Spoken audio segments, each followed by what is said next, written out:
We can talk about homework while we're waiting for them to log on. Yeah.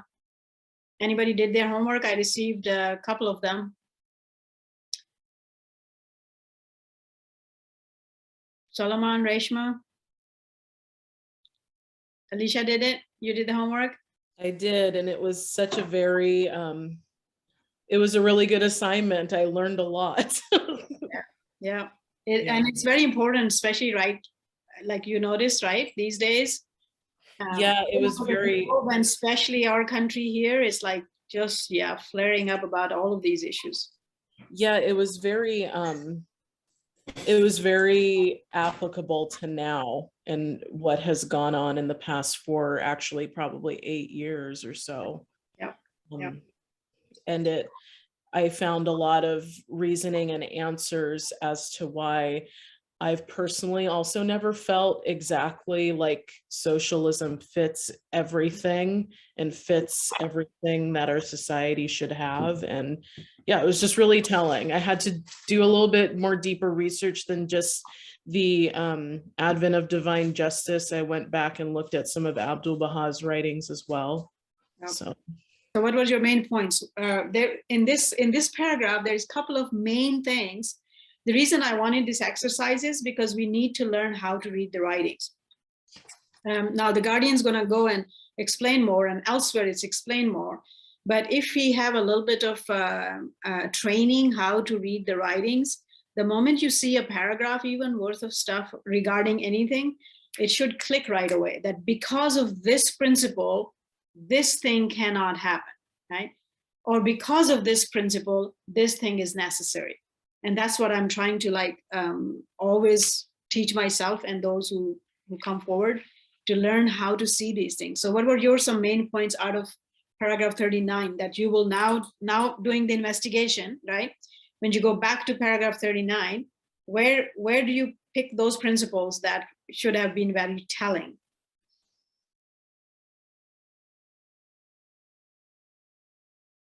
okay, well, I was looking at paragraph 30, so I think that I misheard and I kept reading 30 and I didn't find anything in there. So oh, no, 39, I didn't read. 39, it's a long one from Bahá'u'lláh. And there are more than few matter of principles. I will pick on that if any, but I need to give a chance to anybody else picked on those. Anybody else knows why out of that paragraph? I mean, of course you can do your research and you can learn this, that the Baha'i faith does not promote this many ways, but I want us to see where Baha'u'lláh in this paragraph, the Guardian is quoting, it's not one paragraph, by the way. If you notice that whenever there are inverted commas and then space and then again inverted commas, then he is actually taking a gleaning, so to speak, meaning he's picking up from a lot of places and giving you a lump sum of a page. It's not for one place and it's not one paragraph. Nonetheless, that whole 39 paragraph in the book is Baha'u'llah's own writings. It's God's word, right? So anybody else notice what principle it is that will teach us that we cannot go that direction? There are just two. Yeah. This whole paragraph is from Gleanings. As we already studied in Ruhi book also, but at that time, I'm talking about myself. I have taken very lightly. Yeah. But now, actually reading and pondering on it, yeah, it gives so much emphasis for our personal rectitude of conduct. Yeah. Nicely, each and every part, Baha'u'lláh is there counseling us. Yeah. How our hand should be, how our eye should be, how our tongue should be. So now it is high time to implement. That's all. It has always been high time to implement this. Yes. And if you notice, when we come to paragraph 40 on rectitude of conduct, Abdul Baha says that we actually are not we are not loyal to the covenant if we don't have rectitude of conduct. It's quite impressive. And when you go back and read the Will and Testament of Baha'u'lláh, there's a whole paragraph of that this rectitude of conduct is part of my covenant with you, right? So when we go against, but right now I was asking the question, I had asked a specific question, not just in general that what is it that paragraph is asking us to do, but specifically why out of reading this, you will understand that socialism is not allowed us. this system has been promoted left and right in the West for a very long time, and especially in America for the last few years. And many of the Eastern countries promote this, but we cannot go that direction. And I asked that question because we want to train ourselves how to read the writings. Because I often see that even us Baha'is, when you go into media and stuff and all that, we end up embarking on many of the things that the writings don't allow. And that always really kind of surprises me. I was like, why is it that we are not getting it, right? Because we're not learning how to dissect the writings, how to get the principles out, and what does it mean? So always just, to exercise that, I had asked this question. Anybody else other than Alicia who had come up with any answer to why, what was as a matter of principle in this one page that teaches us that? Because the faith, by the way, is fundamentally against lots of things the world is doing. And the world is not doing it today. We are battling these things for 150 to 200 to 250, 100 years. Since the Enlightenment era, we are fighting certain issues on the globe for how it should be governed, how the people should be seen, what is the relationship between governments and its people, what is the law and legislation, and how that should be implemented. So lots of times we embark on those things outside. The Guardian had urged us in 57, right? 56, 57 before he passed. And he said, the matter of 12 principles, I'm paraphrasing, please forgive me. The matter of 12 principles that mostly Baha'is pick up and teach the faith, that has been picked up by the globe. People already are embarked on those issues. Maybe some of the issues we haven't quite accomplished fully 100%, but the notion of it is already there. The process of it already is among humanity. Now they've caught on, like, you know, the equality of men and women, education should be compulsory, and we must have some language that we can communicate, so forth and so on. There were these, we used to do these 12 principles teaching. And he said, dig down deeper into the writings and get equipped with the answers the revelation of God has provided for civilization of mankind. And if we won't provide it, the world will keep on stumbling about it, right? So one of this is the matter of what kind of government system we should have that is just for all people and is good, right? It's actually good. That's why my question was, right now we are promoting, everywhere people are promoting socialism a lot. We had promoted communism before, but last century has taught us really bad stuff. We implemented it in many countries and they came down really badly. So that has left some bitter taste in our mouth, and people don't very openly talk about it, even though it is resurging again, and that just surprises the heck out of me too. But after 100 years and more than 100 million deaths of people at its hand, why is it that people are still talking about it? So what is it that in Baha'i faith that there is a fundamental principle that has been given, not in Baha'i faith, by the way, all the faiths of God have this major principle that goes counter to these notions. And that was in this paragraph, and I was asking if anybody will notice that, right? If nobody wants to come forward, yes, Carmel, do you have an idea? Is it righteousness? Righteousness is a matter of conduct. Of course, all like rectitude of conduct, which is trustworthiness, truthfulness, justice, that permeates every principle, right? But there is a specific thing that is being said there that if we paid attention, we will know that communism, socialism, fascism is not allowed to us, cannot be allowed to us. Never was in the books of God, by the way, right? So when we embarked on those things, we actually walked away from all the scriptures, now or previous.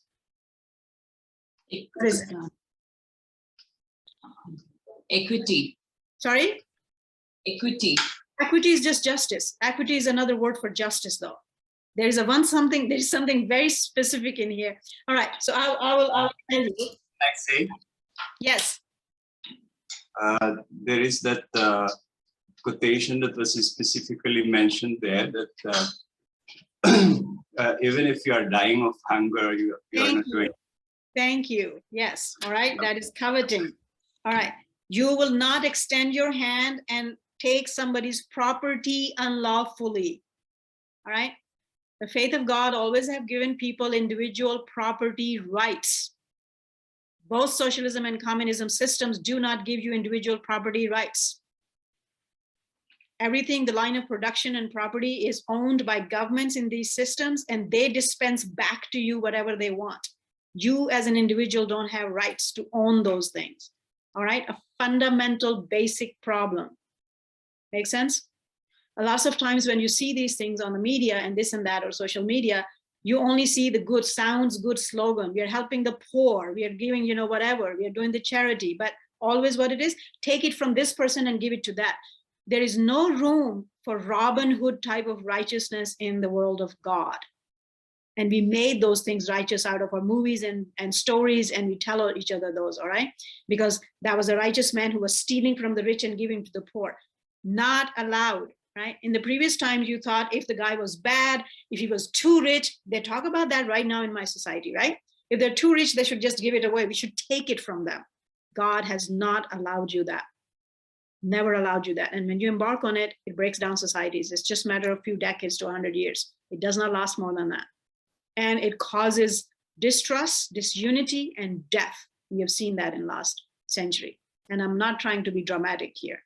We have proven these facts, all right? So we will see other principles in other places, but this paragraph contained that, right?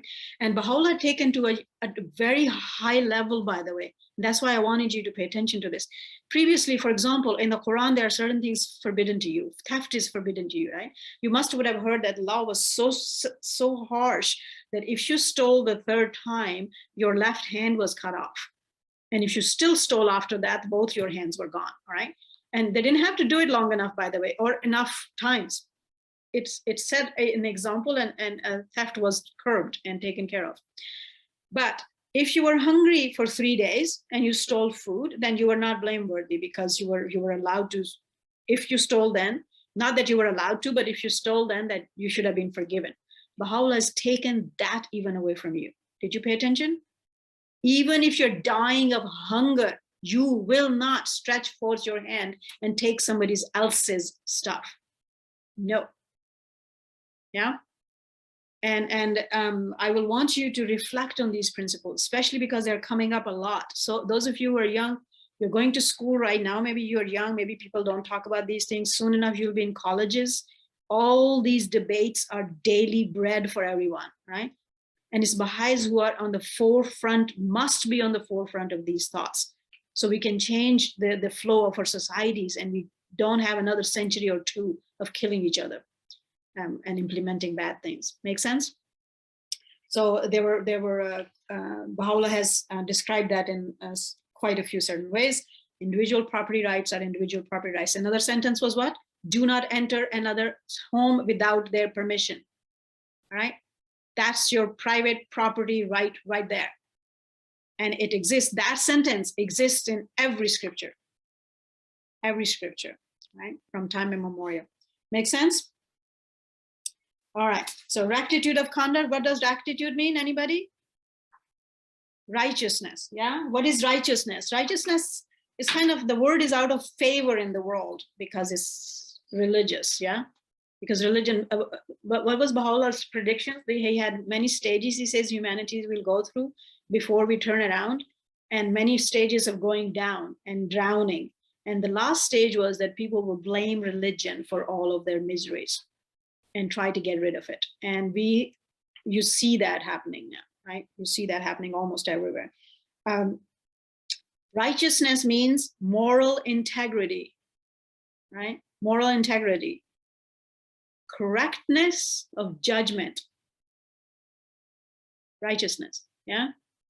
Righteousness is mostly, when people use the word, it seems like some kind of, wearing caps type of monastery symbols and all that, but it is practical. The word is practical, yeah? Rectitude of conduct means righteousness. Righteousness means moral integrity, correct in judgment. And we have been asked for that to do this, all right? And so Baha'u'lláh says, another thing that you should keep in mind when these people are debating whether we should take it from the rich people and give it to poor, he says, though he come across what? The mountains of gold and silver, he would not deign it. he will not, a Baha'i will not look at it and say, oh, maybe I should have it. Yeah. This was called, a word was used, and those who are somewhat familiar with the Christian scriptures, was called covetousness, that you want what somebody else has. It was forbidden. It was a mortal sin, right? In the very, very old time, that was a sin that God said was punishable by death, because it has such a negative, long-lasting effect on society, on his unity, on his friendship, on any of his progress. It was forbidden from time immemorial. That does not mean that we are not asked to progress. We should progress on our own talents, on our own paths, on our own feet, with our own work. The Guardian has at one point said that we don't struggle the same way people thousands of years ago struggle, but struggle is an integral part of life, the Guardian says. Yeah, we always will struggle to win our daily bread. It's part and parcel of this world. It's made that way because through that we progress. Through that we act rightly, and we show that I have integrity, that I am living on my own talents. Yeah. So be very, very cognizant of where the word of God is and where societies are. Yeah. So make sense? Okay. Shall we read paragraph 40, unless you guys have any other questions or bubbling comments? Just to add, Guzala, something when I reflected on paragraph 39, and again connecting with what you just mentioned, that we have to be doing, we have to be working hard and earning our daily bread. Yeah. The socialism also, one thing that I interpreted from my understanding from the paragraph was that socialism kills individual initiative. Yes. And Baha'u'lláh stresses that each one should make a choice. Yeah. Correct morally the choice and lead the life. Yeah. All communism, socialism, fascism, those are top-down systems, right? Exactly. Top-down systems where people are saying that you should have everything in the government hands and they get you back then. Even for the right conduct, that somebody should dictate to you what the right conduct is. When you look at the writings of God, by the way, God does not force you to be truthful. He shows you and he asks you to be truthful, and then lets you decide how you want to live your life. That's not what these three systems are that people are asking for. Right? So very fundamentally, they go against the grain of what God wants. And because we have been trying this for 150 years now, almost 200 years, that's why the societies are so messed up everywhere. Yeah. And the other thing, always remember, is it's very interesting that these were debates in the parliaments, in the government parliaments, at the time when Baha'u'lláh was writing this. That shakes your soul inside, by the way, right? Because we are struggling with these problems, these philosophical ideas for all this time, while God has already said, no, do this. Yeah, not that, do this. So whose fault it is that the world doesn't know this? And the world is still struggling with these philosophical ideas. Mine and yours, by the way, right? Again, I don't want to be very dramatic, but that's what the Guardian said. The longer it takes the world that they don't learn it, because we didn't do our job. Yeah. Very right. We didn't do our job. If he had properly done, and some of them did their jobs, by the way, their names you will see in there. We didn't do our job doesn't mean that no Baha'i has done their job, right? Many of the Baha'is have done their individual jobs. But the problem is, unless we all embark and do our portions, it doesn't really get where it needs to go. Make sense? And we will see that soon enough. So anyway, so I want you to, every time you read the writings, I want you to have your heart and mind open for those things. Compare them to what is that the world is asking for, and what is it that the God is asking for. And I almost assure you, about 90% of the time, these two things are opposite. What God is asking us to be and how our society needs to be, and what the people are clamoring to have. And that's why we are not succeeding. And that's why we are so hateful of each other. And seems like nothing is getting resolved, right? Because you keep on walking on the wrong resolutions. Have you done math? If you keep on counting the wrong things, you never come to the right answer. Yeah. You have to apply the right formula and do the right thing to come to the right answer. And that's what the problem is in the world right now. And we need to wake up and do something about it. All right. Anything else? Should we move paragraph 40? Who wants to read? Who's starting? Alicia? All right.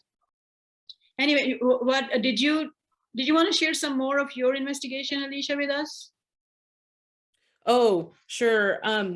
I just was investigating more parts of like socialism and communism, and there's so many when you really look at comparing it with the faith and what Bahá'u'lláh Shoghi Effendi says. It also takes away a lot of artistic expression, a lot of free thinking and expression, and that's like a huge core of the fundamentals of us functioning as spiritual beings. And then also, I think that, you know, the socialism thing, everybody thinks that they're owed like a pile of something, but really, I always thought about that as like, well, why, if you were like a multi-billionaire, then why wouldn't you give some of your money, you know, and why shouldn't they?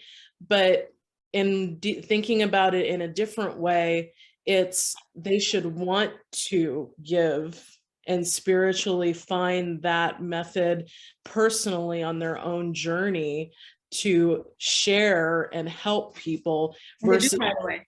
They do, by the way. They do, by the way. Oh yeah, definitely. Like actually looking in the world gives so much more than the kings of the old times have ever given. Yeah, no, definitely. I for sure can see that too. So it's just it's really interesting how it's changed a lot.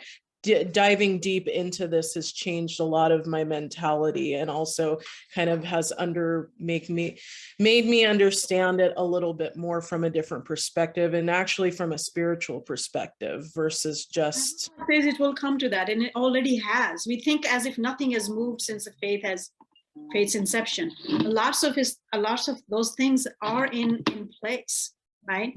And I think I mentioned that. No, maybe I mentioned that somewhere else.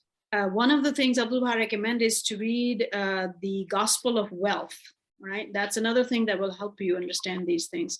It's from Carnegie. I mean, lots of these big names are sort of what you call it, beguiled in our society here right now. But Abdul Baha said that what he writes in there, that's closest to what Baha'i system is going to look like. Wow. And in a lump sum, what he says is same thing when when the Baha'i writings say it will be voluntary. It has to be voluntary, right? Sharing has to be voluntary or it's unjust. Make sense? So even desiring that somebody else should give me more money is unjust because it's not my place to desire that. Make sense? So that's why he has called that a matter of fairness and justice. Be always just. For example, all of us, by the way, all of us here, now we have different financial sort of situations among all 7, 8 of us here, families, but all of us, I assure you, are considered rich by a homeless person. Yeah. Not only by a homeless person, but by many families, let's say in Afghanistan or somewhere else in a situation like that. All of us, even if you're living in a 2-bedroom apartment right now, and you think that, you know, you should be like here, even if you're here is already rich for those people. So always remember that. So should they be sitting somewhere saying you should just pour out everything out to give it to them because you have this resource? You wouldn't find that for yourself, for anybody to think that way justly, right? Because it's not their place to do that. And that immediately brings, elsewhere the writings are saying that the Quran was very strong on this, gratitude.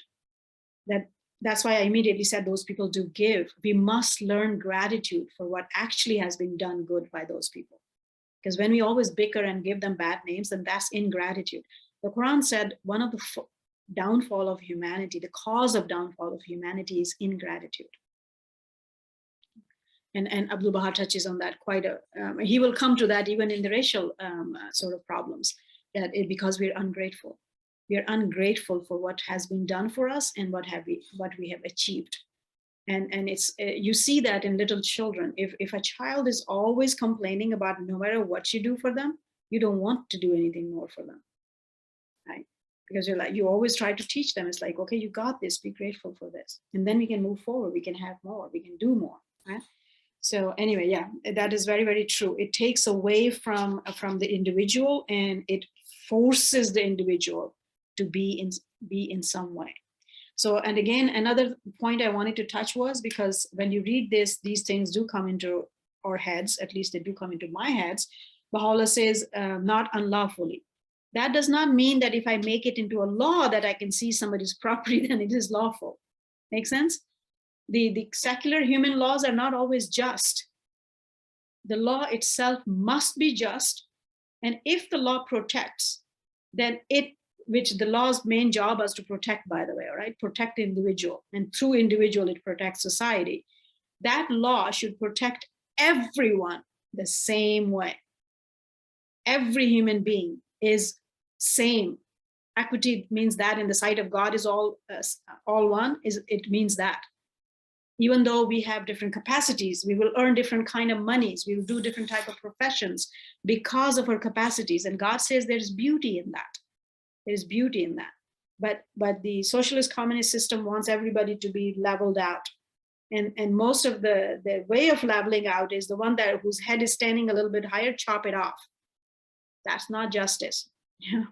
We should always work to raise everybody up, but we should not be trying to chop those heads off that stood higher because of their capacities or whatever it was. Make sense? So the laws, the social laws need to be just. All right. Paragraph 40. Go on, Alicia. Ghazala, Yes. I just would like to note some things I noticed so much about socialism, the tendency to for violence, Yes. tendency to curtail all kinds of freedom, Yes. including freedom to practice spirituality. Yes. Because it's because the essence of it is based on victimhood, by the way, right? And whenever you see victimhood promoted anywhere, it engenders violence. Okay?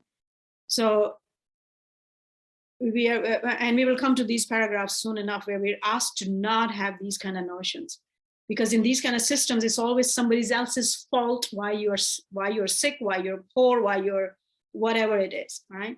So that has caused to then pick somebody else to chop their heads off, and maybe I'll feel better, and you never feel better, because there is always somebody out there that you can blame. If you play that game, when society started playing that game, you should, another book I will recommend those of you who are interested to really know what's happening in the world is Gulag Archipelago, right? Read that. You will be so cured from these thoughts for the rest of your life, you wouldn't even want to think about it. Gulag Archipelago. If you want, I can write it later and send it in the text. That is a documentary sort of book. There's an abridged version you can have. Otherwise, it's 2 volumes and very, very large. But it's a true story of what happened in Russia.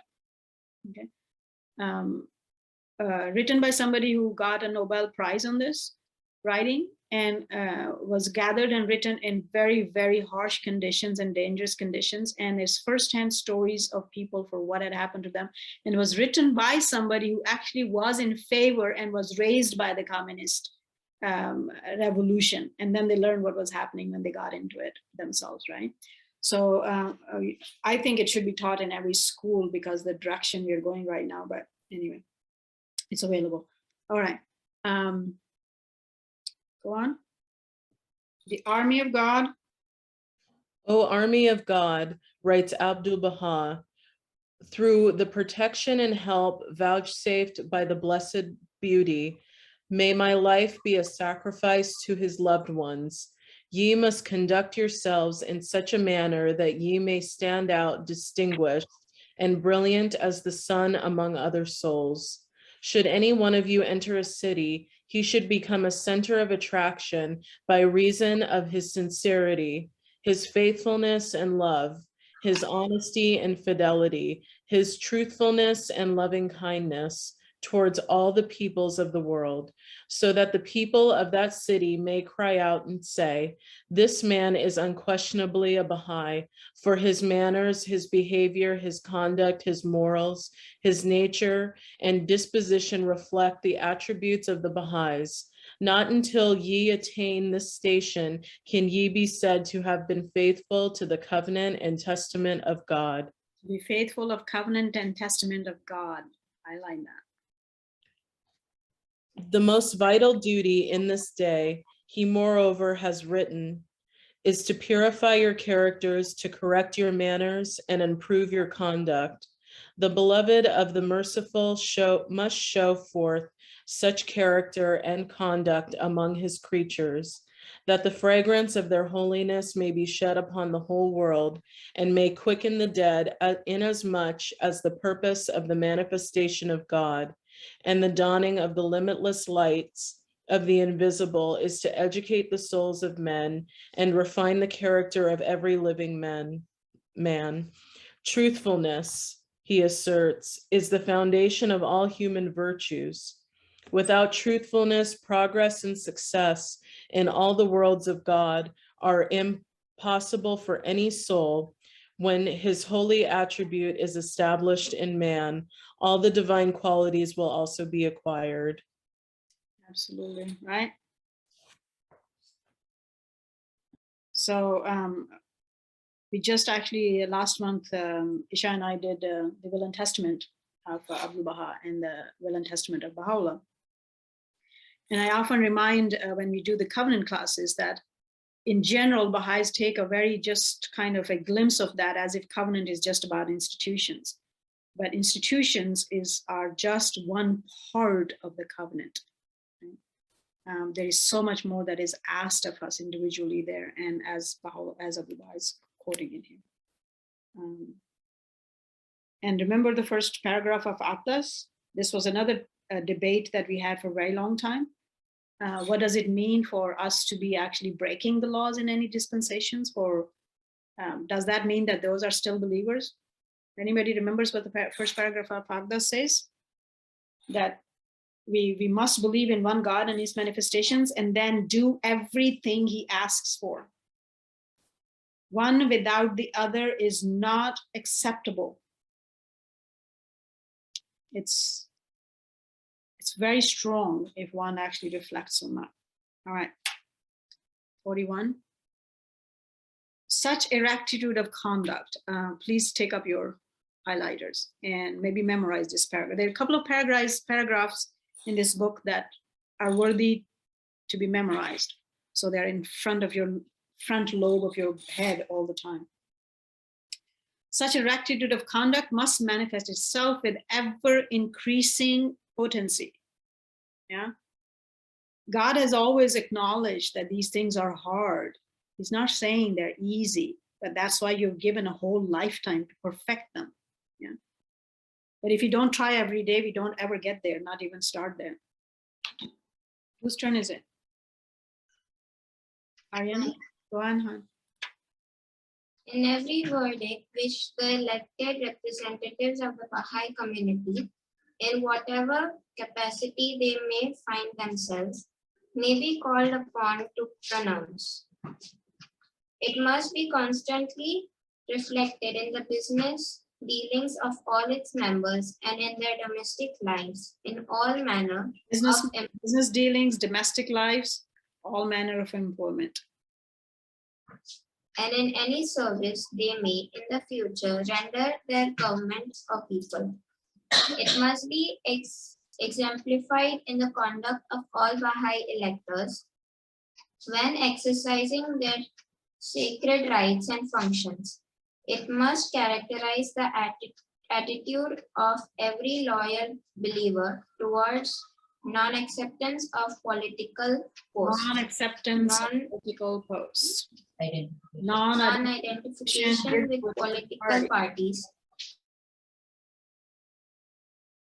Non-participation in political controversies. Baha'is do this all the time on social media, all right?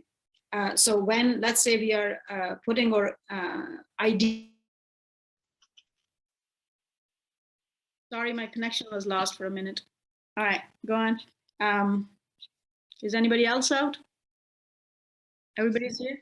Yeah. So when we say those things as if this is just doesn't matter, you know what the impact is? Because I am actually putting my thoughts out there. Then people think that, okay, this is what the Baha'is believe, right? I am not a duality of things. I am either a Baha'i or I'm not. I can't say I'm off and on. Make sense? I can't be like, oh, these issues, I'll talk about it however I can bicker and whatever I can say, and then the rest of the time here, I'm a Baha'i. No, either my whole thought process is Baha'i or it's not. So one really needs to, and my advice on things that we don't understand, for let's say, is to just then don't embark on that. Don't indulge in something you don't understand what the writings are calling for. And if you have a, if you have an interest in those things, then study. Pick up the things and study and see what is it that Baha'u'lláh wants, and then do the right thing, right? Whether young or old, to the clearly enunciated and fundamental principles laid down by Abdul Baha in his addresses, and to the laws and ordinances revealed by Baha'u'lláh in his most holy book. It must be demonstrated in the impartiality of every defender of the faith against its enemies. And all of us are defenders of the faith, by the way. Baha'u'lláh has given us our duty to defend the faith, but be just always. In his fair-mindedness, in recognizing any merits that enemy may possess, and in his honesty in discharging any obligations he may have towards him. This is important. If you are paying attention to our latest environment in countries, you notice that when people are so divided into party systems, even if the next guy was an angel, but just because he's the other party, they don't want to acknowledge that. It's like if you say any good has come from that, as if you have lost. Make sense? So when you see what is happening in the world out there, and then you see what God is trying to teach us, it's an amazing thing. It must constitute the brightest ornament of the life, the pursuits, the exertions, and the utterances of every Baha'i teacher, whether laboring at home or abroad, whether in the front ranks of the teaching force or occupying a less active and responsible position. It must be made the hallmark of that numerically small, yet intensely dynamic and highly responsible body of the elected national representatives of every Baha'i community, which constitutes the sustaining pillar and the sole instrument for the election in every community of that universal house, whose very name and title, so ordained by Baha'u'lláh, symbolizes the rectitude of conduct, which is its highest mission to safeguard and enforce.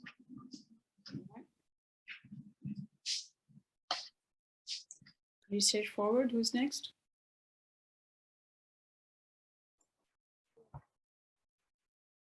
So great and transcendental is this principle of divine justice, a principle that must be regarded as the crowning distinction of all local and national assemblies.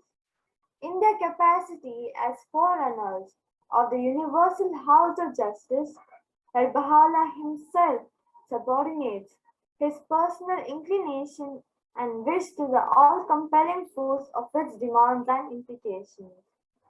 God is my witness, he thus explains. Were it not contrary to the law of God, I would have kissed the hand of my would-be murderer and would cause him to inherit my earthly goods. I am restrained, however, by the binding law laid down in the book, and am myself bereft of all worldly possessions. Makes sense? So he's saying even the manifestation of God is saying that my personal and often our personal wishes and desires tend to be otherwise than what God wants. And God is acknowledging that. Human heart has this tendency. Actually, if you really fall in love with Baha'u'lláh, slowly all those desires go away. It becomes one in line with that. And we need to reach that station, but we are not always at that station, and it takes time to reach that station if we ever reach that. So meanwhile, while there is not that, we always need to make the distinction. This is how I feel, but no, this is what the writings are saying. That's what I'm going to do. Make sense? That's where safety is. Go on. Know thou of a truth, he significantly affirms, these great oppressions that have befallen the world are preparing it for the advent of the most great justice. Say, he again asserts, he had appeared with that justice wherewith mankind had been adorned, and yet the people are for the most part asleep. Right? So I was saying, Baha'u'lláh was writing this when we were first starting to debate these issues, what kind of systems we should have. Right? God was already giving us this, but we were asleep. And so we're still struggling. Go on. The light of men is justice. He moreover states, quench it not with the contrary winds of oppression and tyranny. The purpose of justice is the appearance of unity among men. The purpose of justice is appearance of unity among men. If you are not just, you will never be united because you'll be hateful of others. Make sense? That's why all those systems that are, because they're not just, they have promoted hate and violence, because you become violent against those who are taking your stuff away, one way or the other. Go on. No radiance, he declares, can compare with that of justice. The organization of the world and the tranquility of mankind depends upon it, right? Depends upon it. So what you're hearing right now everywhere is that they're saying, like when they promote socialism, for example, they say, oh, it's only merciful that, the poor people should have these things. God has said the canopy of the world stands on justice, not on forgiveness and mercy. Okay? Mercy and forgiveness is required of individual to an individual. Not even required, recommended. Justice is required between us and between institutions and between everything. That's what causes unity, right? And if you reflect on it, it's very clear, it's very basic. If a just system is implemented on everyone, yes, some of us still will be this, that, or the other way and suffer individually, but there will be unity because you will know that justice has been done to you. Right?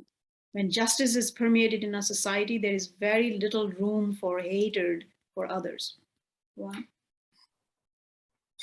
O people of God, he exclaims, that which traineth the world is justice, for it is upheld by two pillars, reward and punishment. These two pillars are the source of life to the world. Justice and equity is yet another assertion, are two guardians for the protection of man. They have appeared arrayed in their mighty and sacred names to maintain the world in uprightness and protect the nations. Bestir yourselves, O people, in his emphatic warning, in anticipation of the days of divine justice, for the promised hour is now come. Beware lest ye fail to apprehend its import, and be accounted among the erring. The day is approaching, he similarly has returned, when the faithful will behold the day star of justice, shining in its full splendor from the day spring of glory.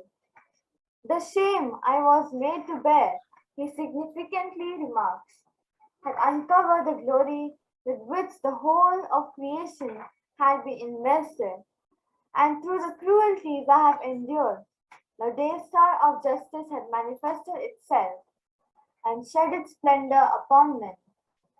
The world, he again has written, is in great turmoil, and the minds of its people are in a state of utter confusion. We entreat the Almighty that he may graciously illuminate them with the glory of his justice, and enable them to discover that which will be profitable unto them at all times and under all conditions. And again, there can be no doubt whatever that if the dear star of justice, which the clouds of tyranny have obscured, were to shed its light upon men, the face of the earth would be completely transformed. And this is another notion, a modern notion, where punishment is looked down upon, no matter what you've done. It's like, just love, love, love. Just say good, good, good. Just like, oh, no, it doesn't work. Two pillars, both must be sustained. You actually cannot train your children very rightly unless you implement both those things. Now, punishment does not mean you beat them up, right? And the punishment does not mean that you be cruel to them. But nonetheless, I mean, just what Abdul Baha said, a raised eyebrow can be a punishment. And it is. My dad was that way, right? He was like, you wish that you didn't do wrong just the way he looked at you. And he would not even raise his voice ever, leave alone anything else. But just that, it was like, it just crushed your soul. It was like, whoa, I wish that I didn't do wrong, because he was so disappointed, right? And Abdul Baha says that a look should be enough, but a look of disappointment in itself is a punishment for a child. When you love them very much, right? And they love you back and they see that. And then when you slip, you feel these things. So punishment does not mean that you have to beat somebody up, but but all the punishment that God has revealed must be adhered to, or the society breaks down.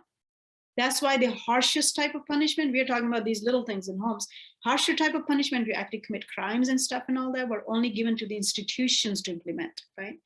So the personal level of anger and vengeance is not there, because the institution is not vengeful towards a person. They're just implementing justice and calling security for society.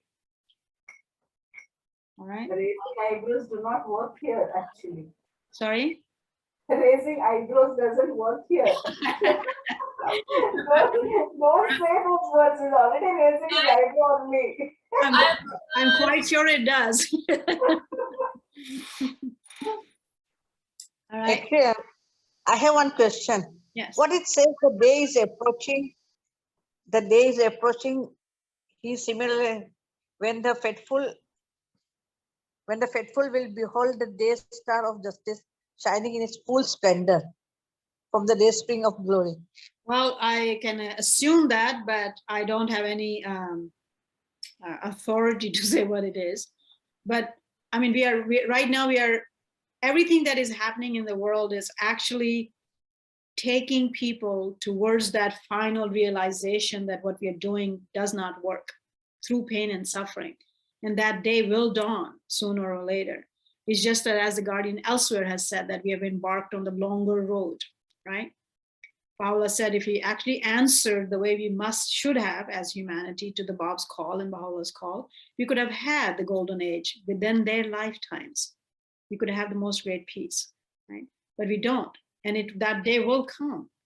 And in between right now are sheer suffering at all levels, because we are not quite, the Baha'is are not large enough and strong enough to put on the table to say, we need to do this. We're not doing that. So the world is doing what? Living by trial and error. Trial and error is painful. So that's what I believe that is hinting at, right? Thank you. But it is already here. It's already in writing 170 years ago, right? So by some miracle, if a major number of people, what is it that in the world, any system, if you have 20% of people actually believe something, it gives enough impetus to an idea to move forward. It does not need all 100% people to be embarked on it right away to do something. But we are not even 0.00% of the world, right? And even those of us who are here as Baha'is, most of us don't even know what the faith actually is. I mean, we don't study or deepen ourselves, right? So there's that problem. But by some miracle, if we actually, the world, 20% of the world will turn to the writings overnight, within one generation, you could achieve all of these things still, because the guidance is already in hand. What is causing suffering is we are not walking on it. Make sense? All right. Yeah, can I say some? I just wanted to know that, see, when we talk about pain and things, why is it always innocent? they are not, why at their cost, at their life, you know. Because you're talking about socialism, when I'm talking about India, we're heading towards fascism.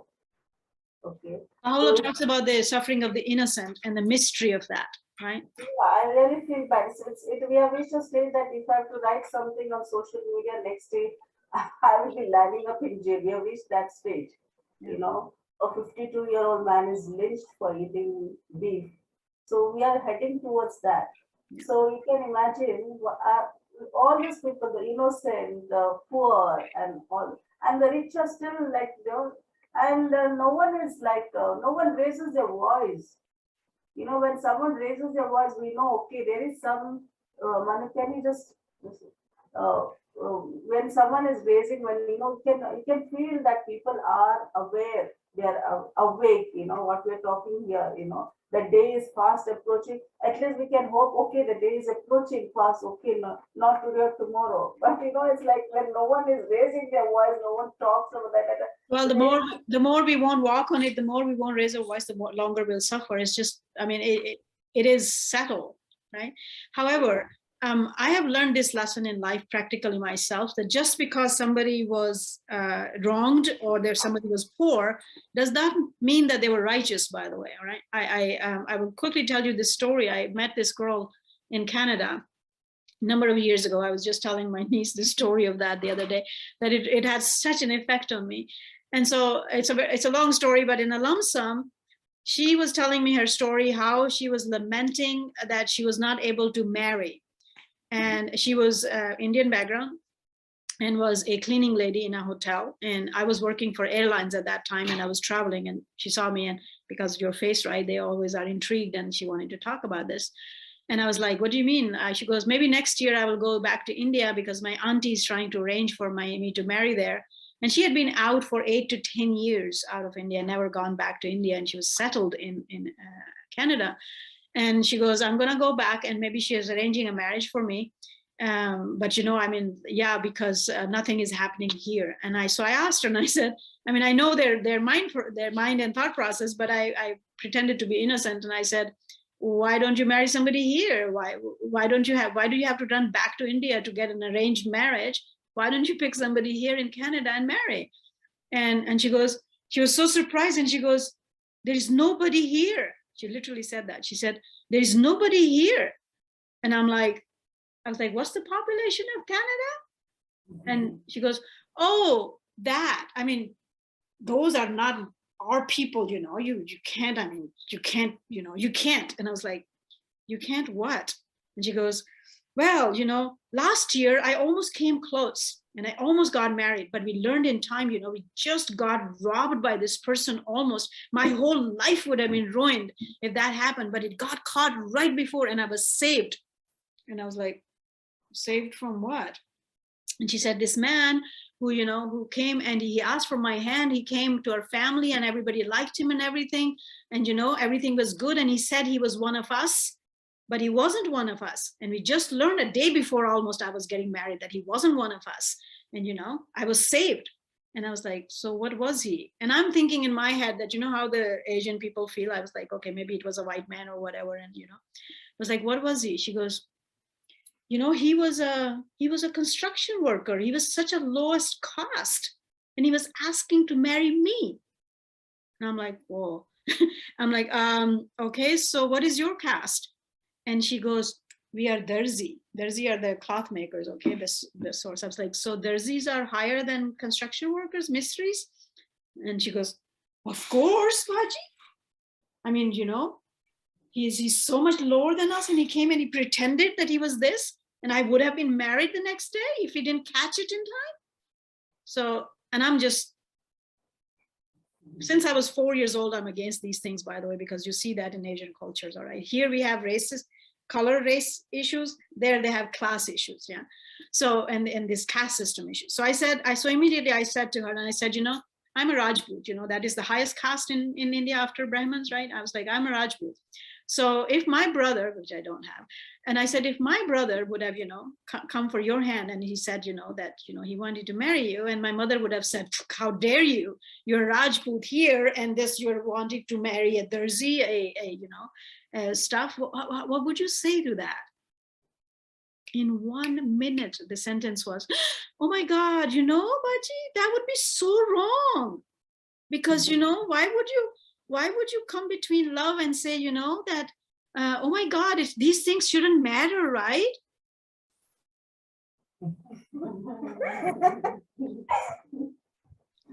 The Quran has this sentence over and over again. We wrong them not, but they wrong themselves, right?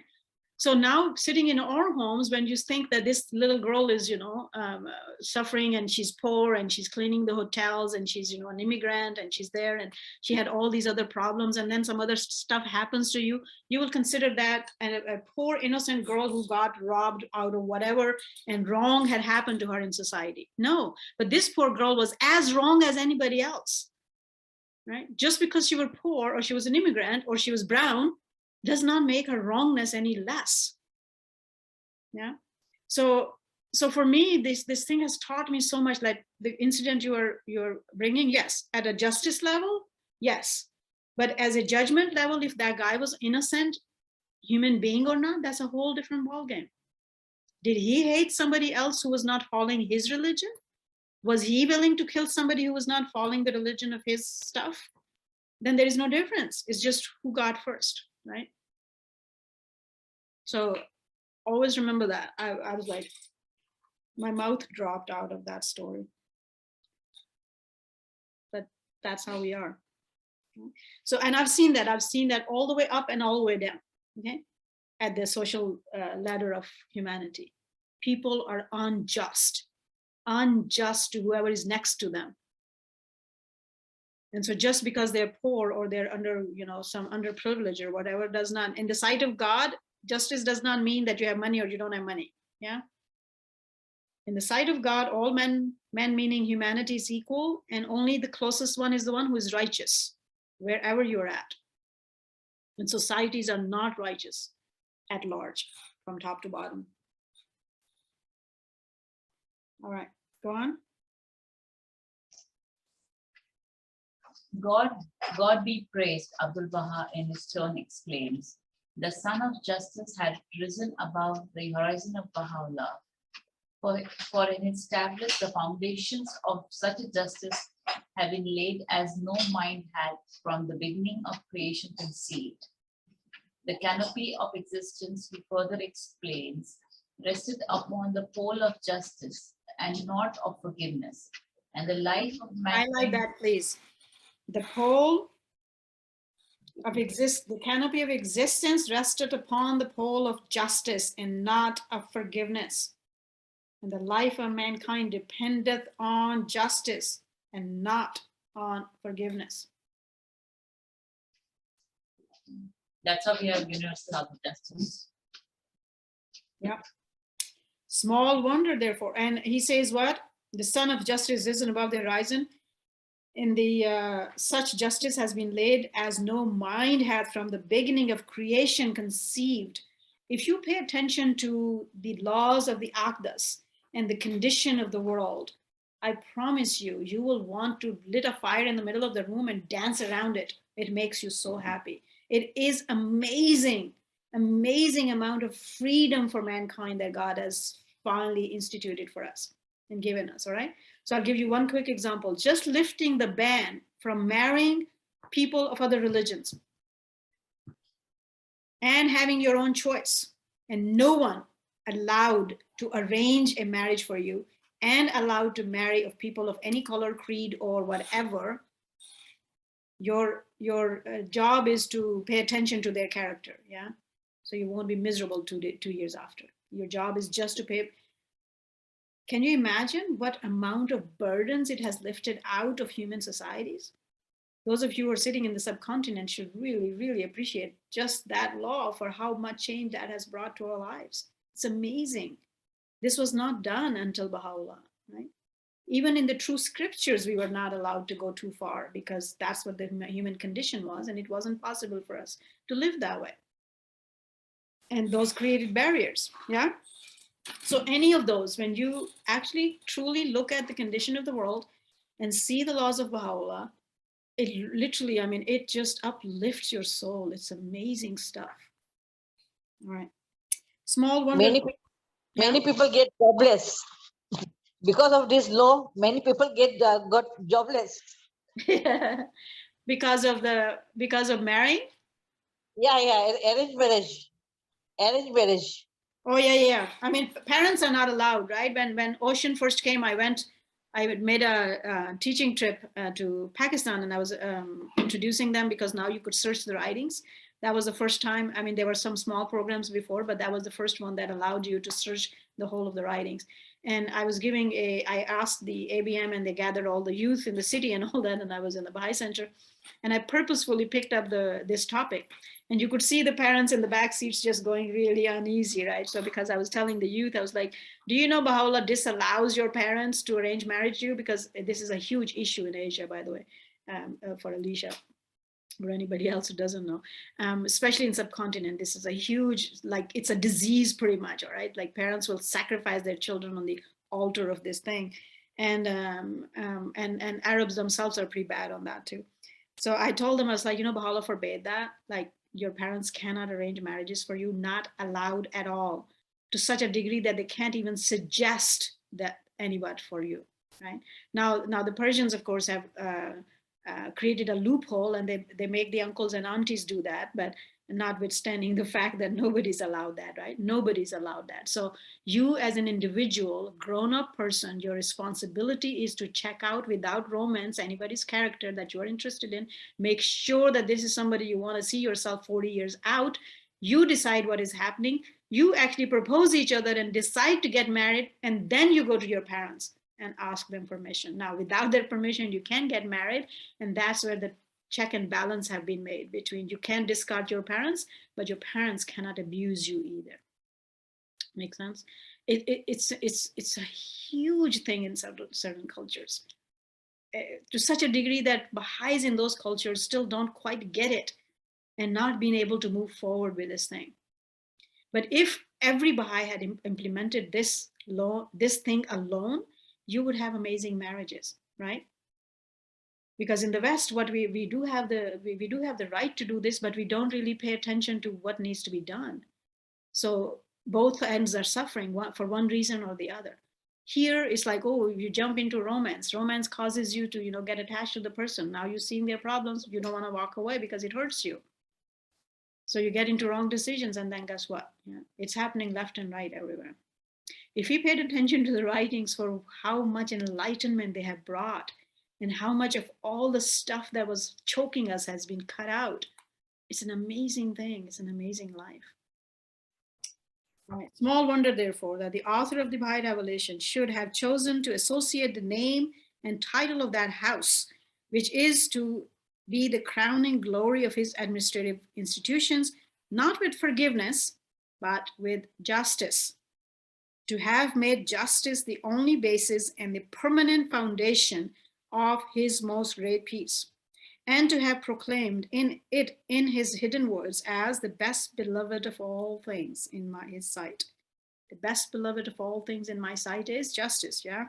It is to the American believers particularly that I feel urged to direct this fervent plea, to ponder in their hearts the implications of this moral rectitude, and to uphold with heart and soul and uncompromisingly, both individually and collectively, this sublime standard, a standard of which justice is so essential and potent an element. Everything that is breaking down in our society is because we are trying to be unjust to somebody else, always, right? We want to be rich on somebody else's expense. We want to have all the goodies on somebody else's expense. We want to have whatever, we want to do right, and we want to actually be philanthropic, but somebody else should pay for it. It's the core of injustice to other individuals, and it's breaking down society. And unfortunately, whatever Americans do, everybody else takes the lead and does it, right? So it was really important for us to do the right thing. Who's next? Harry?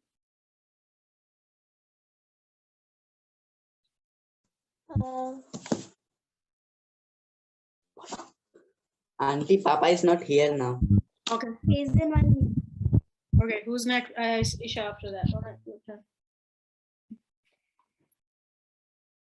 And so second problem was, the first is rectitude of conduct. There are three things the Guardian's going to touch in this book. The second is chastity, and the third will be racialism. Right? And pick up your highlighters and, oh, let me pick up your highlighters and pens. As to its chaste and holy life. It is muted.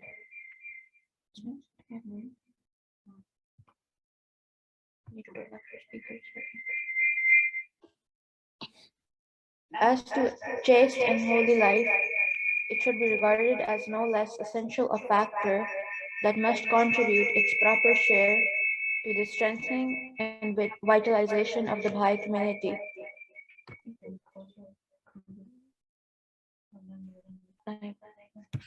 I'm sorry.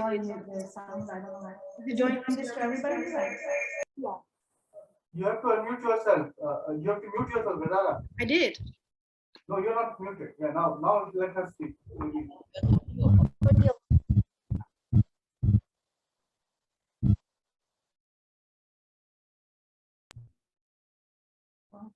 And vitalization of Baha'i community, upon which must in turn depend the success of any Baha'i plan or enterprise.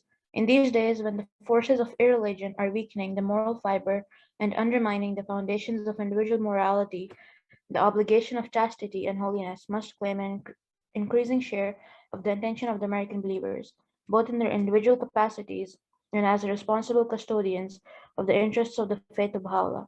In the discharge of such an obligation, to which the special circumstances resulting from an excessive and enervating materialism now prevailing in their country lend particular significance, they must play a conspicuous and predominant role. All of them, be they men or women, must at this threatening hour, when the lights of religion are fading out, and its restraints are one by one being abolished, pause to examine themselves, scrutinize their conduct, and with characteristic resolution arise to purge the life of their community of every trace of moral laxity that might stain the name or impair the integrity of so holy and precious a faith. So you will then tell us what chastity means. Most of the time people just think that it's physical relationship, right? Between a man and a woman, but it's so much more than that. That's just part of it. And it's very important. I know that in some of the cultures it's kind of hard and we feel kind of embarrassed to talk to our children about this. But those of you who are any of you who are above 10 must be cognizant of these issues. Your physical hormones are going to come into being very fast. And you're going to feel things that are physical, not spiritual. And if we don't know before we embark on those problems, how to deal with ourselves, right? And so learning things after we slip and cause pain is so much miserable than actually being able to kind of just not be so shy and talk about these things. And I will urge you, those of you who are parents, to really sit your children down and talk about these things, right? What is it that they should be looking for, and what is it that they should be careful about, right? So a chaste and holy life, go on, must be made the compelling principle in the behavior and conduct of all Baha'is. Whose turn is it? Mine.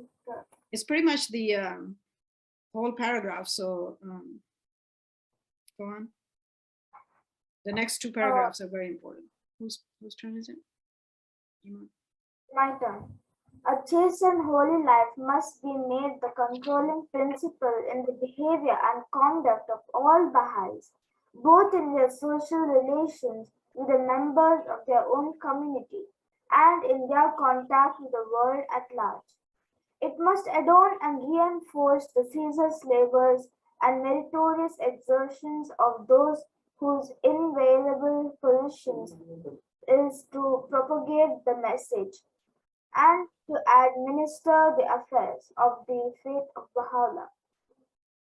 It must be upheld in all its integrity and implications in every phase of life of those who fill the ranks of that faith, whether in their homes, their travels, their clubs, their societies, their entertainments, their schools, and the universities.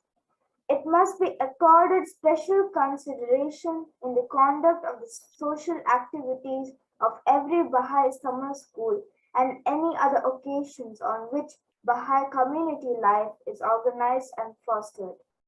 It must be closely and continually identified with the mission of the Baha'i youth, both as an element in the life of the Baha'i community and as a factor in the future progress and orientation of the youth of their own country.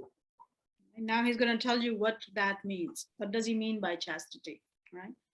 So only one of the meaning of chastity is a boy and girl's physical relationship that causes you to get married, right? So that's just one element of chastity, and we are not allowed that relationship before you get married, right? The Akdas is very clear about that. Every religion was clear about that. None of the religions of God has allowed that, right? The sexual, physical relationship was left for married people, right? Not before that. So that's why any of you, since I'm your auntie, if your parents don't talk about it and you have some things you want to talk about it, pick up the phone and call me. We'll talk about it, right? And I'll quickly tell you, when I was 14, I didn't know any of these things. And when you become 14, 15, that's when your hormones are coming, the physical hormones are coming. And you will start having these little, I saw somebody, I feel a crush on them, right? And in a lot of societies, it's considered, maybe that's not love. Get that out of your head. That's just physical lust. You're just the animal side of you. You're getting attracted to somebody, right? Sit back and say, no, that's not. Love is so much more. When you finally have it, you will know it, right? So that's one part of chastity, that we stay away from these relationships. You have permission to be friends with the other sex, by the way, in the writings. First time in religious history of religion, right? Because there was this segregation before. So that in itself it's such a blessing. We don't have that segregation. You're allowed to be friends, girls with boys and boys with girls, but it needs to be pure friendship, right? So then you'll say, okay, now I'm getting interested in somebody. Now I'm of age after 18. How do I conduct myself? Yeah. So there is a whole line of guidance for you guys for what you must look into a person and how to conduct yourself, and keep this one issue outside of it. It's for your benefit. It's not that God loves or hates sex. It doesn't touch him, all right? If you ruin your life, it doesn't touch him. You only ruin your life, okay?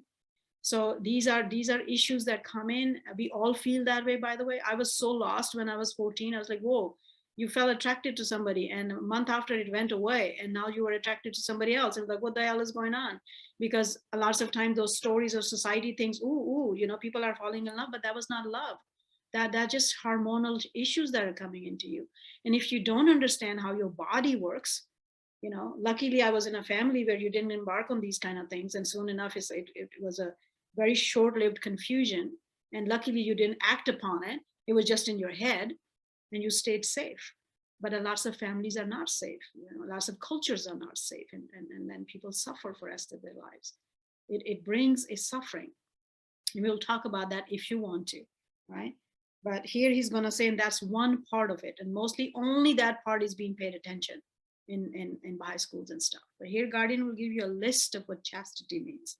And if you actually follow the whole list, that other issue is saved for you too, because you become a sort of responsible soul. And any soul that becomes responsible has lesser sort of opportunity to slip too much. Make sense? Such a chaste and holy life with its implications of modesty, purity, temperance, decency, and clean-mindedness involves no less than the exercise of moderation in all that pertains to dress, language, amusements, and all artistic and literary avocations, right? One of the things that for the subcontinent that there was a problem was how our stories, love stories, and movies are built. They affect you, by the way, right? So don't think that you're just watching something day after day and you don't have that inclination. These things affect you. So be careful what you're watching and how you dissect that. And I often bicker at the eldest in those communities. I was like, you all sit down and you're all crying over, some broken love story because, the girl wanted to run away and you couldn't let them and all that. And everybody, dada, dadis are crying there too. But when it happens to your own people, you want to kill them. When it happens to your own children, then you're really miserable. Why do you teach them these things? Yeah. So be careful.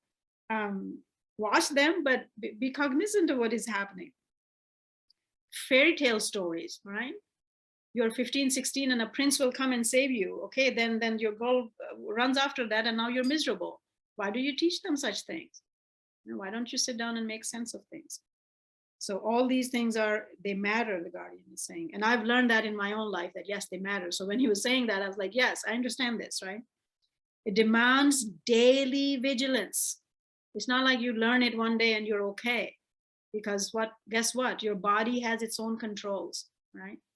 And your soul must be in control of your body, not your body, the control of your soul. Yeah. But the body has its desires and it wants to control. We need to learn how my soul needs to control it, right? It demands daily vigilance in the control of one's carnal desires. Carnal is physical desires. When you have physical hormones running wild and you have those desires, it must be controlled. And corrupt inclinations. It calls for the abandonment of a frivolous conduct with its excessive attachment to trivial and often misdirected pleasures. It requires total abstinence from all alcoholic drinks, from opium, and from similar habit-forming drugs. Elsewhere in the Akdas, it's considered opium and hashish has been talked about. The guardian has said that this means all habit-forming drugs are forbidden to Baha'is. It condemns the prostitution of art and literature, the practices of nudism, and of companionate marriage. Companionate marriage is an issue in the West, not so much in the East, where you guys are sitting, you're good at that.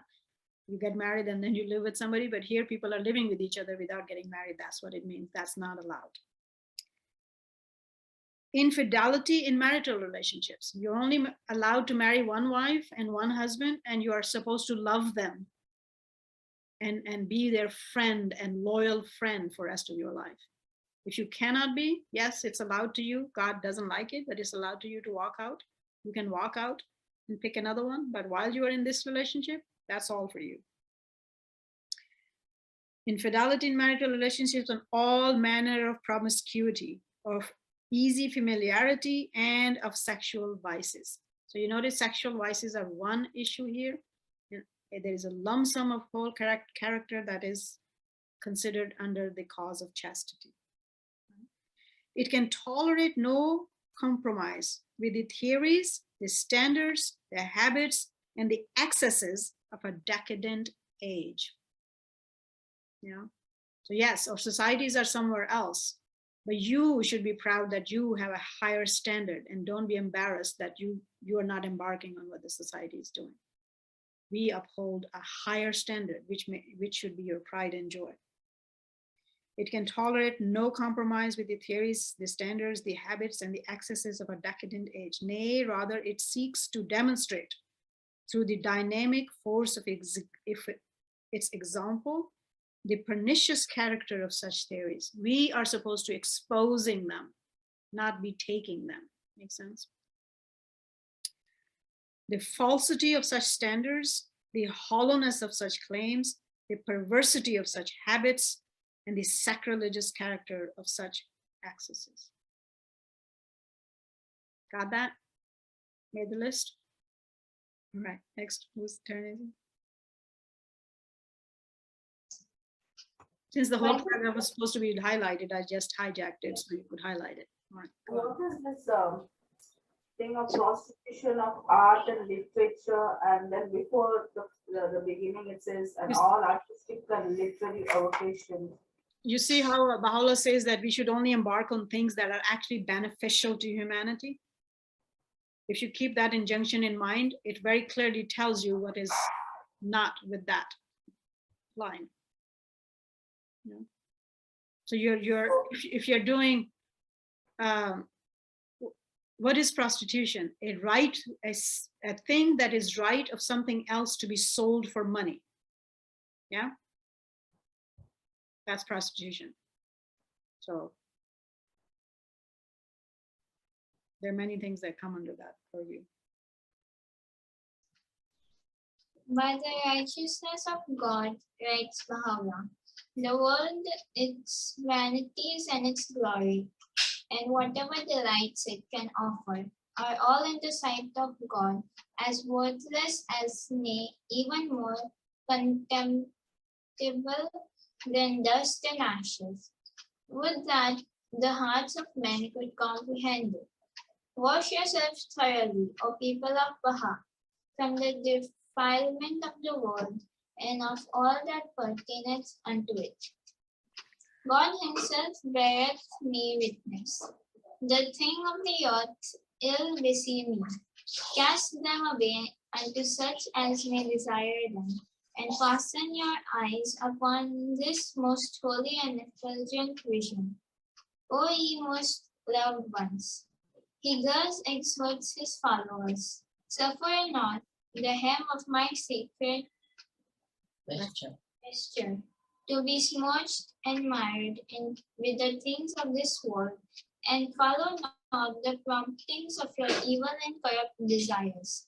And again, O ye the beloved of the one true God, pass beyond the narrow retreats of your evil and corrupt desires, and advance into the vast immensity of the realm of God, and abide ye in the meads of sanctity and of detachment, that the fragrance of your deeds may lead the whole of mankind to the ocean of God's unfading love.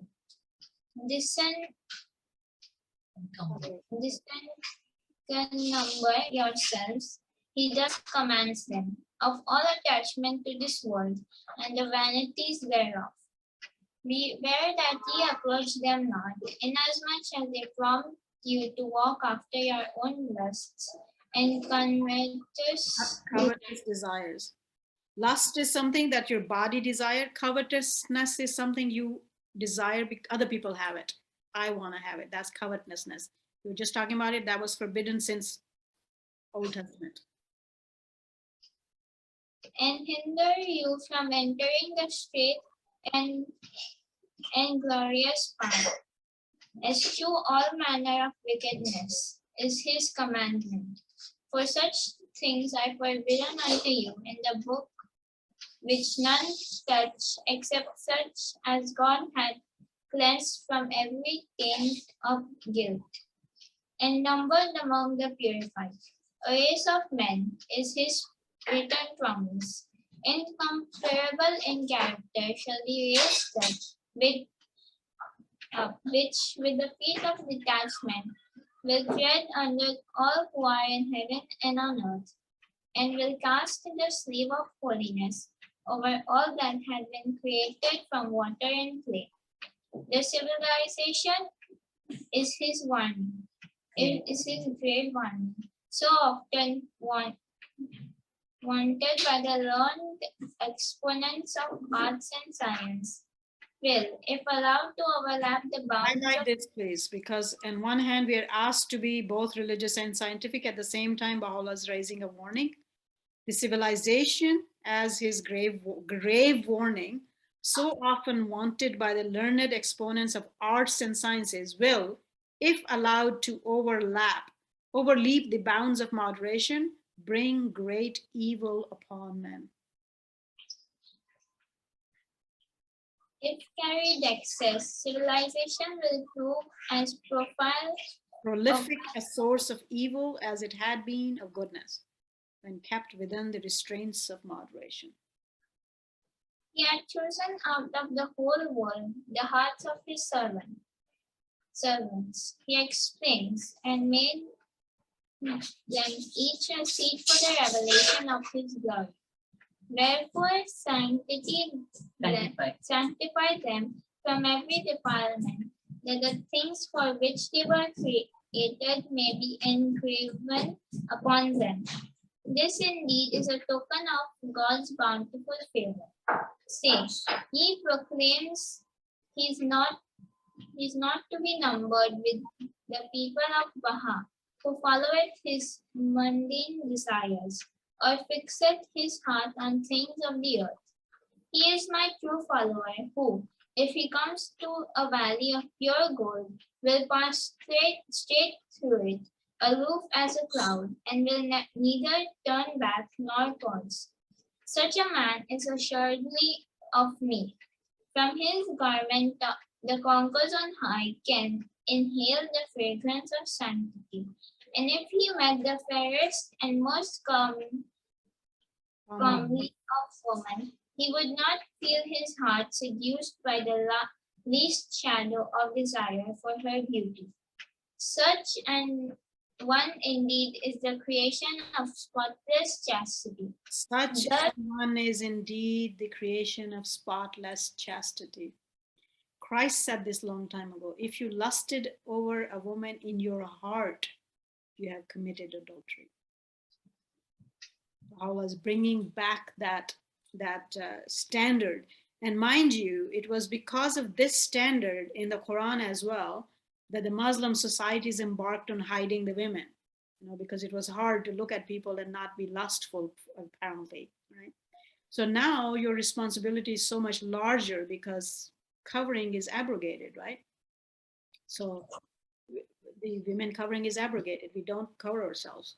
And you are allowed to look pretty, and you're allowed to do makeup, and you're allowed to wear jewelry, and you be your person whichever way you want. And yet on both of your end, both men and women have been enjoying this, that you're not lustful for each other. So it's a much higher standard of living and responsibility. Go on. Thus instructeth you the pen of the Ancient of Days, as written by your Lord, the Almighty, the All-Bountiful. They that follow their lusts and corrupt inclinations is yet another one, have erred and dissipated their efforts. They indeed are of the lost. It behoveth the people of Baha. He also has written, to die to the world and all that is therein, to be so detached from all earthly things, and the inmates of paradise may inhale from their garment the sweet-smelling savor of sanctity. They have tarnished the fair name of the cause of God by following the things of the flesh. They are in palpable purity and chastity. He particularly admonitions have been and still are the most great ornaments for the handmaidens of God. God is my witness. The brightness of the light and chastity sheddeth its illumination upon the worlds of the spirits, and its fragrance is wafted even unto the most exalted paradise. God, he again affirms, hath verily made chastity to be a crown for the heads of his handmaidens. Great is the blessedness of that handmaiden that had attained unto this great station. We verily have decreed in our book is his assurance, a goodly and bountiful reward to whosoever will turn away from wickedness and lead a chaste and godly life. He, in truth, is the great giver, the all-bountiful. We have sustained the weight of all calamities, he testifies, to sanctify you from all earthly corruption, and ye are yet indifferent. We verily behold our actions, your actions, if we perceive from them the sweet-smelling savor of purity and holiness. We will most certainly bless you. Then will the tongue of the inmates of paradise utter your praise and magnify your name amidst them who have drawn nigh upon God. So again, as we were saying, if we paid attention and actually did our job, Baha'u'llah's writing this long before the society started debating even this issue, right? This issue kind of became out of hand in Western societies. You guys, those who are not living in here, that you don't suffer this side of it that much, but this became a freedom at the hands of, now we are modern, now we are this, mostly in 60s of last century. And this writing is almost 100 years prior, right? So if the world had actually paid attention, we would have never had these kind of lost revolutions that destroyed humanity almost, all right? So why is this issue very important to God, by the way? This is something that you guys need to reflect about and study, all right? So let's say if I be free with somebody and something, does that actually bother God or it touches him? It doesn't. What happens is that when you fall into this kind of early relationships, your patience with people runs out very fast because you're hurt over and over again, right? So if you started having failed relationships since 12, 13, that's what happens in the Western world now. By the time you actually married somebody at 22, 24, most of people marry much later, you had gone through 4, 5, 6, 7 relationships that failed you. You cried over them and it demolished your heart over and over again, right? So finally now you're actually picking somebody, you think you want to live your life with them. You have zero patience left for any of the stuff. And living together with anybody causes and asks for a lot of compromise and a lot of sacrifice. Even if they're the best person in the world, living together with somebody is not easy. And what is the core of unity of mankind is family, actually. The first segment of that unity is family. If you cannot have united families, we have no unity of mankind. So if you are failing at the very basic level, so you see, it causes us so much personal harm to walk on that. And it's proving for now 7, 8 decades. More and more marriages are broken, more and more families are broken because of the way we conduct ourselves. And it's a hardship. Then it doesn't stop there. It doesn't just stop there that you got hurt. Your children get hurt, right? So now you don't have a perfect family to raise them. Guess what? A whole generation of them. And then their suffering lingers into their generational sufferings. It's not a small matter. Because it's not a small matter and God knew us more than we did. Remember in one of every scripture says this, by the way. In one place, Baha'u'lláh says, thou art more friend to me than I am to myself. So when I run after my physical things and they shouldn't be done that time, it hurts me. And then I hurt other people and I hurt my children. And so God, knowing these connections for what your heart and mind and soul and body needs, has been trying to guide us what not to do. We have since 60s, 70s, we have turned this into a religious taboo and we don't want to pay attention to and we want to do whatever. And there is tremendous amount of suffering in societies because of that. So this is not a small issue. It's not something you should shy away from. And as those of you who are growing, please pay attention to it, learn what is required of your lives for your own good, and teach those who are your friends. Spread some goodness around so we can actually build some better lives, better families, and better cultures, yeah? Go on. And if any of these questions, I know your parents are sitting with you, and because that culture is very shy, and maybe you don't want to ask, but if you want to ask anything, you can always write to me, all right? I'm always here to talk as openly as possible for me. Right? So if you can't find anybody else these things need to be sorted. These things need to be sorted while you're young, okay? And there'll be lots of things that can very, very confusing. Okay? So any one of you, if you ever get a crush on a boy or a girl, write to me, okay? We'll talk about it. Okay? Yes. Write Oh, to me. yes. Write to me, we'll talk about it, okay? Neil sorted, yeah.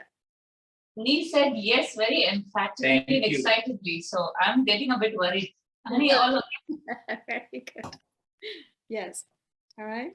Drinking of wine. No. Right. Yes. Sorry.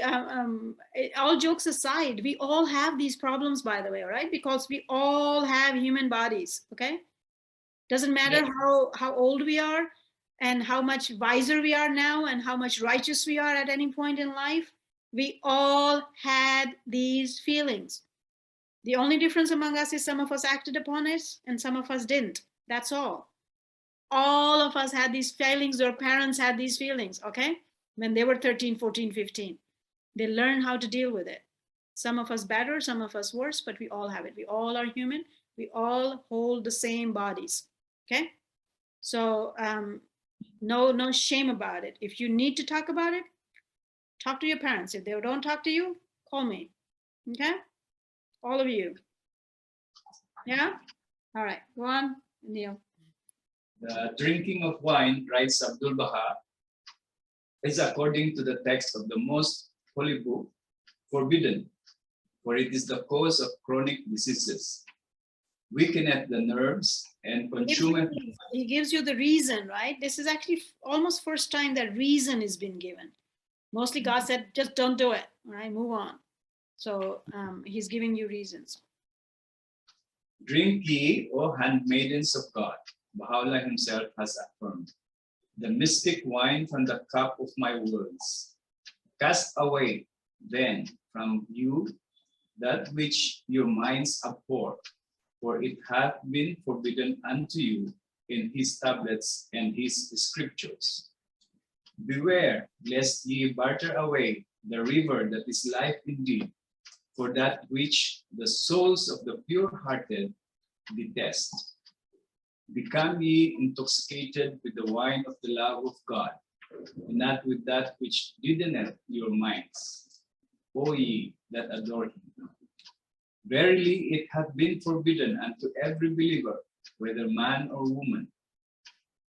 Thus hath the sun of my commandments shone forth above the horizon of my utterance, that the handmaidens who believe in me may be illumined. So this is a major problem in the Western countries. Again, I think India has majorly this problem as well. The Muslim countries are a bit better. They still have some problem, but not much, because the Quran was very strong about it. In United States of America, the most number of deaths happen in people from alcohol and alcohol-based accidents. We don't much talk about it, and everybody bickers about everything else but this, because it's permeated in Western cultures, and we don't think about this, but the studies upon studies are showing how dangerous this thing is for people, but we have not done much work on it, legally speaking, to do anything about it. The most evidence of family violence is due to alcohol in every culture where alcohol is consumed. So again, whatever I drink or eat, it does not reach God. We must learn about these things, for why these things are not good for us, for my own benefit and my own danger. That's why he's asking us to refrain from these things. And we have plenty of studies available to know that what he's saying is true. Next. Ryan? Go on. I just had and it's a bit little out of place maybe, but I'm just curious why at one point Baha'u'lláh said that this applies about this intoxication to men and women alike. However, twice in this paragraph, he's addressed the handmaidens. It's interesting. For me, it's very, very interesting. There is a chastity too. He came to women and reiterated it again for women, right? And my take on this is that while he's writing it, within the next few decades, all of these things, society was turning, because we were modern, turning to women. Women weren't doing these things before, by the way. Women were sort of considered and held at a higher level of responsibility and chastity before, in all religions and all cultures, even in the United States, right? For a man, it was okay to be lustful or this or that. Well, not okay, but I mean, they will get away with it. But a woman wouldn't get away with it 200 years ago, 150 years ago, a woman wouldn't get away with it. It is mostly in the beginning of 19th century when we started having, oh, we want to be equal with men, which was good on partial, but the other stuff was that I want to do as bad as men do, right? So these things were coming into being right after these things were written, by the way. That's why I keep on saying that if we actually paid attention, we wouldn't have embarked on those debates, because those people, it sounded good and modern and scientific. If a man can do it, why can't I do it? I mean, no, if a man eats shit, I don't want to eat shit. Yeah? That's not what equality is. Sorry, forgive my French. But Yeah. Because of that, I believe that he was specifically telling us, no, it's not good for you. It's not good for you. You know, recently, not so recently, 20, 30 years it's been now, that the tobacco companies got kicked out of the United States and most of the, from United States majorly, because it was proven that it causes secondhand cancer, not firsthand only, because people were dying of lung cancers, and then they were actually hiding some studies because they wanted to sell cigarettes. That's their prostitution of your stuff, right? There and then. And then as soon as the big, huge lawsuits happened here and they had to wrap up the lost business here in America, guess what? They started advertising those same things for women in Muslim countries, in Middle Eastern countries, and in Asia. And lots of women are smoking now in those countries. They weren't used to. It was considered a bad taboo for a woman to be smoking. They brought the advertisement to the TV and they covered it under the whole umbrella of equality. If man can do it, why won't you do it? And if they don't let you do it, they're oppressing you. And here you are, right? Here you are. And lots of those countries now, they're doing it in the name of modernity and equality. They're hurting themselves. And when a woman does these things, it actually is a lot more hurtful, by the way, naturally, because when you have children, it affects them.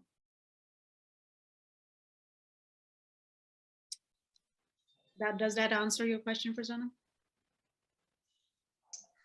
Yes, perfect. Yeah, understand. Thank you. All right. It must be remembered. Whose turn is it? Brian? Mom, it's you. No, not Ryan.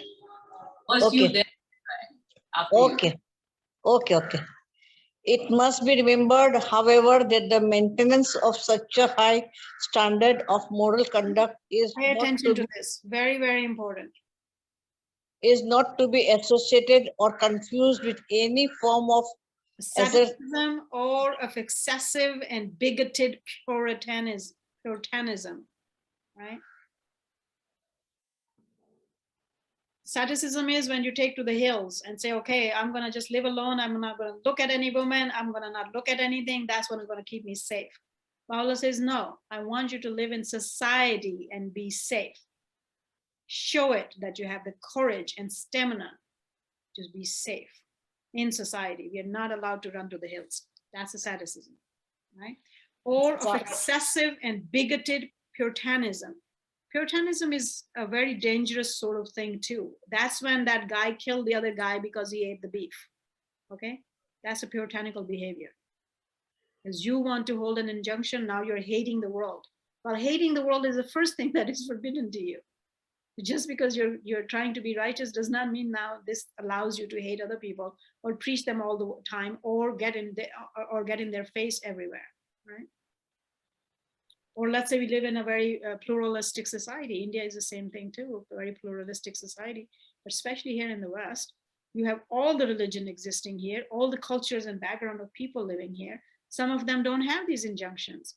Are you going to not be friends with them or make their lives miserable because you have these things and you want to uphold it? That behavior is what is puritanism, and it then wants to it engenders sort of a dislike and hate for those people who are doing it. Our job is to teach people to get away from these diseases and be better.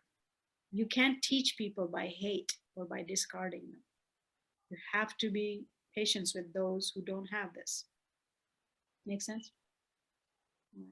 The standard inculcated by Baha'u'lláh seeks under no circumstances to deny anyone the legitimate right and privilege to derive the fullest advantage and benefit from the manifold joys, beauties, and pleasures with which the world has been so plentifully enriched.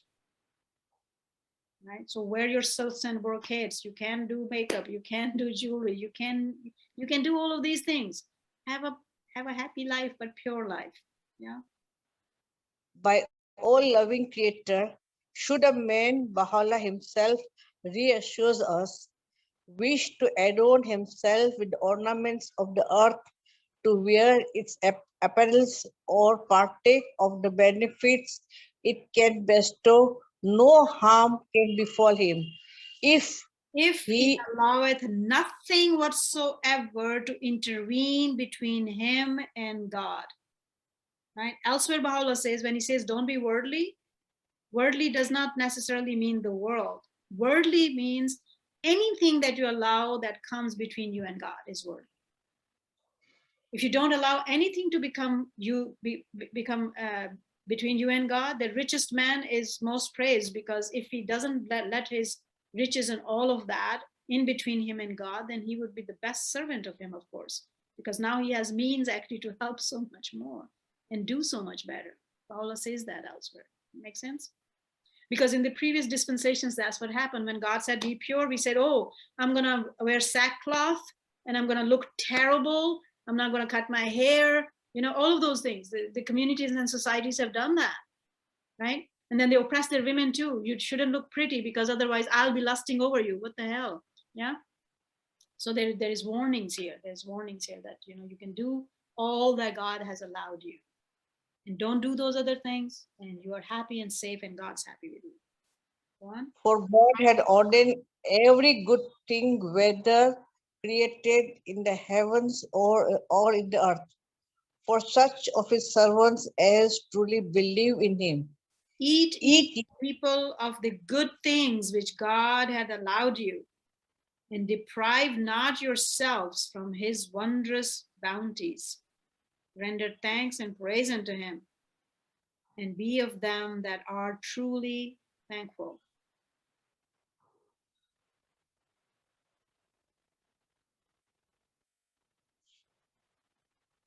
Who's it? Reshma or Solomon? No, right. Okay. Okay. Mummy Reshma, then right. Alphabetical, please. Yeah. Reshma, sweetheart? Okay, so we're coming to the third one, the racial challenge. The most challenging. Reshma will come after 5 minutes. Sorry? Reshma will come after 5 minutes. Okay, so Ryan will go ahead. So, As to racial prejudice, the corrosion of which for nigh a century has bitten into the fiber and attacked the whole social structure of American society. It should be regarded as constituting the most vital and challenging issue confronting the Baha'i community at the present stage of its evolution. The ceaseless exertions which this issue of paramount importance calls for, the sacrifice it must impose, the care and vigilance it demands, the moral courage and fortitude it requires. And sympathy it necessitates.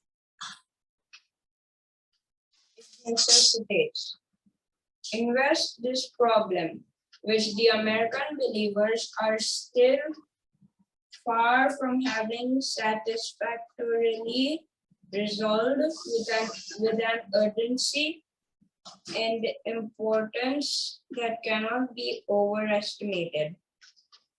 White and Negro, importance that white and Negro, high and low, young and old, whether newly converted to the faith or not, all who stand identified with it must participate in, and lend their assistance. Each according to his or her capacity, experience, and opportunities, to the common task of fulfilling the instructions, realizing the hopes, and following the example of Abdul Baha. Whether colored or non-colored, neither race has the right or can conscientiously claim to be regarded as absolved from such an obligation. as having realized such hopes or having faithfully followed such an example The long, along thorny road, Kaluna, beset with pitfalls.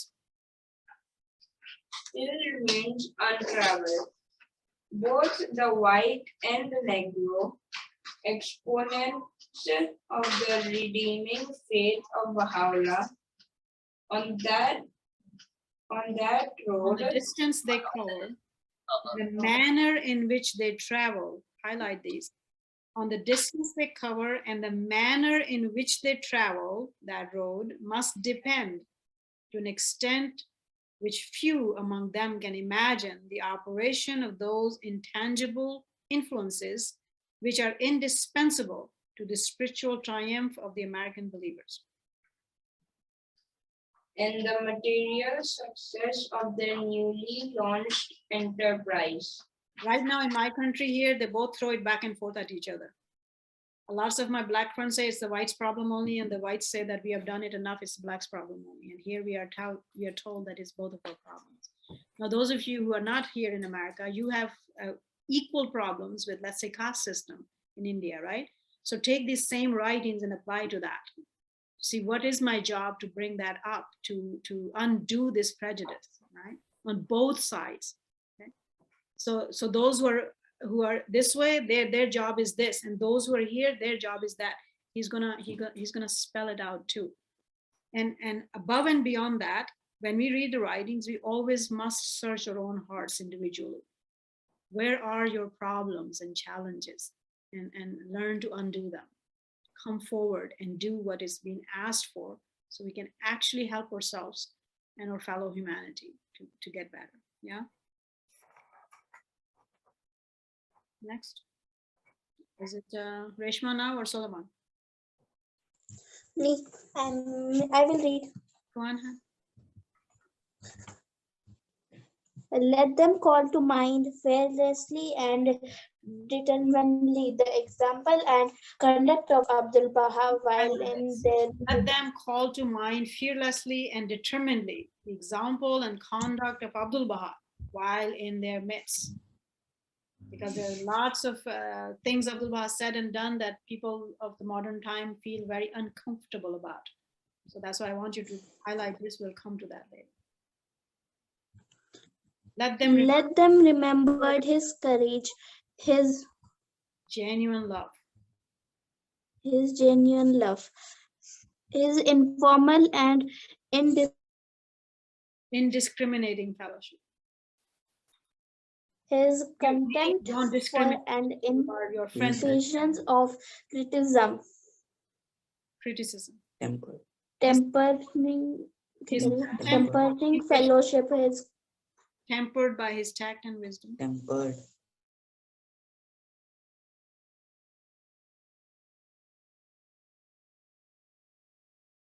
Go on, sweetheart. Let them. Did you guys lose the sound? Let them revive and perpetuate the memory of those unforgettable and historic episodes and occasions on which, go on, Reshma, are you back? Episodes and occasions on which he so strikingly demonstrated his keen sense of justice, right? Justice will require that both Alicia and I love each other. And whatever she needs to do towards me, that she must do. And whatever I need to do for her, I must do, right? Justice.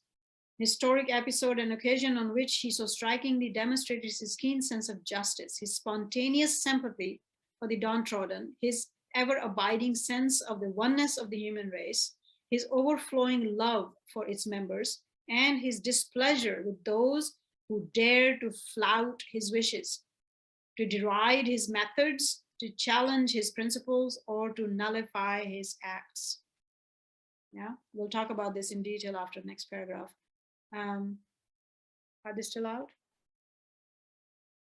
Solomon, it's your turn, hon. Sorry, our Wi-Fi. So no worries, sweetheart. It's I read your paragraph. It's Solomon's turn, 53.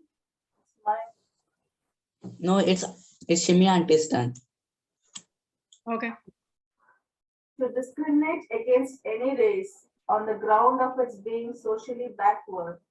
Okay, highlight these things, okay? These are very important points. To discriminate against any race on the grounds of its being socially backward, politically immature, and numerically in a minority is a flagrant violation of the spirit that animates the faith of Baha'u'lláh. Okay? Because we often say that, oh, you know, not discrimination means that these people are not this way. You just, you know, you need to learn they're not this way. What the Guardian is saying is they might be that way. Okay? They might be that way. They might be very ignorant. They might be very hateful of you. They might be all of those things. Your class system, when people are really at the lower rungs of society, they're not very moral, or they haven't been taught that. They might steal your things. They might do all of those things. My job still is to love them and bring them up. Make sense? Because just because I found out they actually do these wrong things does not mean that I can still discriminate against them. It's still my job to love them, teach them, bring them up, make them better. Make sense? So even when people are that way, we are not allowed to discriminate. Make sense? Now, it doesn't mean that you put your gold out and let them steal. You have to be cautious, right? You do other precautions, but you don't look down or hate the person. You need to understand that they have not been taught these things. Okay? They didn't go to school. Nobody sat there and gave them a moral education. Okay? Nobody taught them that even if you're dying of hunger, you should not steal from them. Nobody taught them that. Yeah. So when God says he sends us messenger, what is his covenant? He says his job is to teach me. After he teaches me and I don't do it, then he punishes. Make sense? So we must make these discernments about other human beings. If they're ignorant and they don't know, then provide the lessons, then provide the teaching with love, affection, and effectiveness. And if they still keep on doing that, then yeah, they should go to jail. I don't care if they're poor or rich, whatever, right? Okay. But somebody who's not been taught cannot be held responsible for the vice they have. They don't know any better. So work on that first, right? So that's what this means, that even if they have those problems, hating them, discriminating them is not allowed. Safety, yes. You want to lock up your stuff. Don't allow them to every day steal something from you. While you're doing safety, look at them as human beings and do what's necessary to uplift them. Yeah, go on. The consciousness of any division or cleavage in its ranks is alien to its very purpose, principles, and ideals. Once its members have fully recognized the claim of its author, and by identifying once its members have fully recognized the claim of its author, there's your teaching goal too, by the way, okay? Just because you told somebody something and maybe they got excited over this 5 minutes and they say, "Ooh, I want to be a Baha'i," doesn't mean that you've fulfilled your duty. They don't fully know what Baha'u'lláh is and what he wants from them. They are responsible to following that after you have taught them that. Make sense? Until then, it's your job if you're teaching them. Go on. And by identifying themselves with its administrative order, accepted unreservedly the principles accepted unreservedly the principles and laws embodied in his teachings. Right? As long as they keep on questioning, your job is to keep on teaching and elaborating. They must accept Baha'u'lláh unqualified attention and obedience. Then you have turned somebody into a Baha'i. Make sense? Before that, they will commit mistakes. Go on. Every differentiation of class, creed, or color must automatically be obliterated. If you bring them to, truly bring them to Baha'u'llah's teaching, what the Guardian is saying, it automatically goes away, because the writings are very clear about these issues. If you accept what he's calling for, that he is a manifestation of God, this is what God is calling, and I actually know what he's calling for, my heart cleanses on its own. The teacher's job is to bring me there. And never be allowed under any pretext, and however great the pressure of events or of public opinion, to reassert itself. If any discrimination is at all to be tolerated, it should be discrimination not against, but rather in favor of the minority, be it racial or otherwise. but rather in favor of minority, be it racial or otherwise, right? Unlike the nations and peoples of the earth, be they of the east or of the west, democratic or authoritarian, communist or capitalist, whether belonging to the old world or the new, who either ignore, trample upon, or extirpate the racial, religious, or political minorities within the sphere of their jurisdiction, every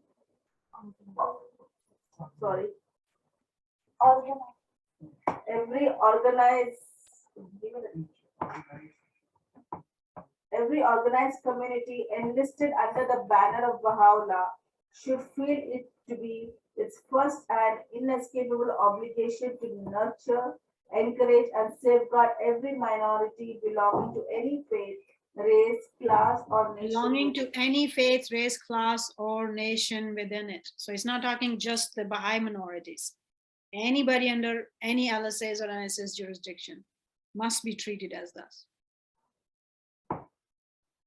So great and vital is this principle that in such circumstances as when an equal number of ballots have been cast in an election, or whether equal number of ballots have been cast in an election, or whether the qualifications for any office are balanced as between the various races, faiths, or nationalities within the community, priority should be unhesitatingly be accorded the party representing the minority. Okay, not just because the minority, because that will be unjust. What if Iman and Carmel are from two different entities and they both won on the for the election? You have a tie on the LSA, and Carmel is a minority and Iman is not, but Carmel is not qualified for such a job, then she doesn't get it, even though she's a minority. Make sense? So he's saying if the qualification is both equal, and now you have a tie, then give it to the minority. Make sense? This, by the way, undoes their whole quota system in the countries that are doing this to uplift the minorities, because that's what we are bickering about in today's world. After decades of doing that, people are bickering about these issues now because it was unjust. And we'll come to that when we come to racial issues. Alicia and I will know a lot more about this, because in America and India follows the same kind of rulings and same kind of issues have been arising there as well. So just giving somebody a seat for my seat because they're just a different color or something was unjust. And it didn't work in societies. It actually brought us down. Make sense? So pay attention to every word that the writings are saying, because on the surface, if I didn't bring you to this, most Baha'is think that, oh, just the same thing as the countries are doing, right? If you're from this class or that class, you have quota systems in universities and workplaces and stuff, right? So a deserving person loses their seat, so this person can have it. Guess what? It has engendered a lot of discomfort and hatred in societies. Okay? It didn't work. It didn't help anybody. But if both were equal, and then you were bringing it in, then there will be a love and respect that, yes, you're trying to help this thing. Make sense? So it, under all circumstances, now makes sense why Baha'u'llah says the canopy of the world is on justice, not on forgiveness and mercy. You must be just first to all humanity, and then have mercy on top of that after dispensing justice. Make sense? All right, go on. And afford it an opportunity to further interest of the community. In the light of this principle, and bearing in mind the extreme desirability of having the minority elements participate and share responsibility in the conduct of Baha'i activity, it should be the duty of every Baha'i community so to arrange its affairs that in cases where individuals belonging to the diverse minority elements within it are already qualified and fulfill the necessary requirements. Qualified and fulfill the necessary requirements. Not just because your color or creed or financial station is at such and you just got picked up. No, you must be deserving first, and then we'll help you. Baha'i representative institutions, be they assemblies, conventions, conferences, or committees, may have represented on them as many of these diverse elements, racial or otherwise, as possible. The adoption of such a course and faithful adherence to it would not only be a source of inspiration and encouragement to those elements that are numerically small and inadequately represented, but would demonstrate to the world at large the universality and representative character of the faith of Baha'u'lláh and the freedom of his followers from the taint of those prejudices which have already brought such havoc in the domestic affairs as well as the foreign relationship of the nations. Make sense? A paradigm shift, by the way, needs to be paid attention to. So if you don't pay attention to those qualifications and conditions, we end up doing a wrong thing in the name of the right thing. Is it Solomon now? We are over, but I want him to read because he didn't get a chance. Can we stay 5 more minutes for him to read a paragraph, please? Solomon? Okay. Go on ahead. Freedom from racial prejudice is any of its form, should at such a time as this, when an increasingly large section of the human race is falling a victim to its devastating ferocity, the adopted as the watchword of the entire body of the American believers. In whatever state they reside, in whatever circle they move, whatever their age, traditions, tastes, and habits, it should be consistently demonstrated in every phase of their activity and life, whether in the Baha'i community or outside it, in public or in private, formally as well as informally, individually as well as in their official capacity, as organized groups, committees, and assemblies. It should be deliberately cultivated through the various and everyday opportunities, no matter how significant, that present themselves, whether in their homes, their business office, their schools and colleges, their social parties and recreation grounds, their Baha'i meetings, conferences, conventions, summer schools, and assemblies. It should, above all else, become the keynote of the policy of the august body, which, in its capacity as a national representative and the director and coordinator of the affairs of the community, must set the example and facilitate the application of such a vital principle to the lives and activities of those whose interests it safeguards and represents. Right. So it applies here a color stuff problem, and in India a class problem. So let us all work on it. The Guardian spelled it out. Well, no matter where you're at, whatever age, whatever place you are at, work on that. Show it through our conduct and actions that we actually mean it. Yeah. All right. So if you guys still want to hold on 5 more minutes, so Vijay can read, otherwise Vijay can sacrifice and go home. We took a Sure, it's right. I just want to add 2 points, if it's okay. I want to share some 2 points, and then Vijay can continue, please. About the racial prejudice and all. It's very important. We talk about many times. What happens is that we speak about it a little bit more theoretical or on a macro level, but it all comes down to our individual life. And this happened just day before yesterday. I was talking to my house help. So Isha would know, I guess. Alicia, we have the luxury of having a house help coming every day in our house to do our dishes and do the mopping and sweeping of the house, cleaning the house every day. So just having a word with her, and we don't realize it, and so something we were talking about, and she said that in the other house that she goes to work, there when she was hired, the first thing that the lady of the house told her that, okay, this is your cup and this is your plate in case when you have to eat and drink and all. And she felt so hurt. She said that even if I was hungry and they would offer me, I would say, no, I have just eaten and I've come. There's such small things, but they're also human beings and we have to respect that. So, I mean, we try not to differentiate. And then I told her, God, I said, yes, I mean, we use the same plates and spoons and everything. I mean, it anyway gets washed. So, I mean, if I go to a restaurant, I don't know who, 10,000 people would have drank from the same cup. If I can't control that, why should I differentiate at home? But I told her, I said that I only feel hesitant if there's somebody who is chewing tobacco, and then drinks, then I feel a little uncomfortable, but yeah, what to do? We are humans. To add to that, when I was very young, I grew up in Pakistan, and you have the similar sort of problems, not as bad as in a Hindu culture because you have so much of class and system. Being Muslim society, they're lesser, but they still have those. Somebody knocked at the door, and it was a street sweeper. They have street sweepers there at that time. Now, I mean, you're getting maybe the trucks and stuff that come sweep. Here we have vehicles, the trucks and stuff that come and sweep the streets. But in those countries, they still have people who come and do these kind of things. And Yes. mostly those are considered the most dirty, the most lowest, the most whatever kind of people. And in my family and my house, we never were raised that way.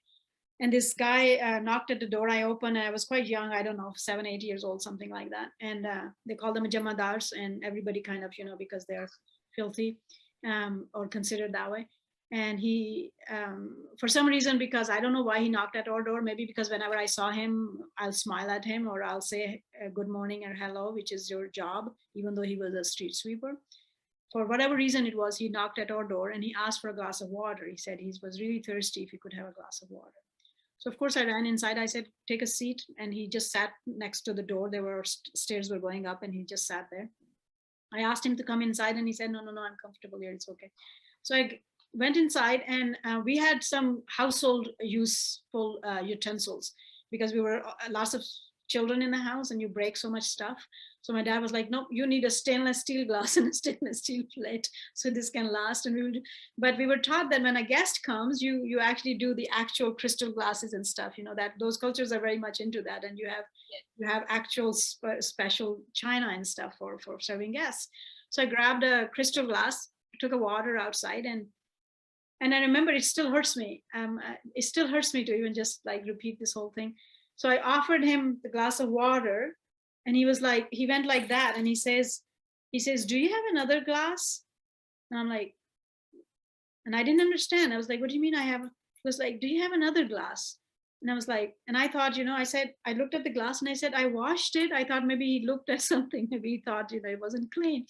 And I said, I washed it.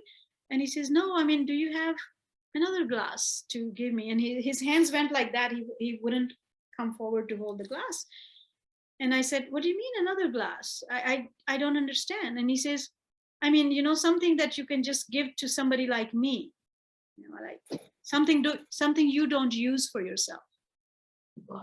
And I finally just realized what had just happened, and it just crushed my soul at that age even. And I was in tears, and I was like, no, you will drink from this glass. This is okay. Please take the glass. I washed it. It's clean. He sat there and he drank that glass of water crying. Right?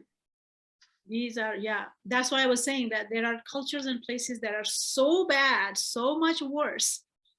But if you came to the South here 150 to 200 years ago, that's what they used to do too, right? So, yeah, it's horrible. It's horrible.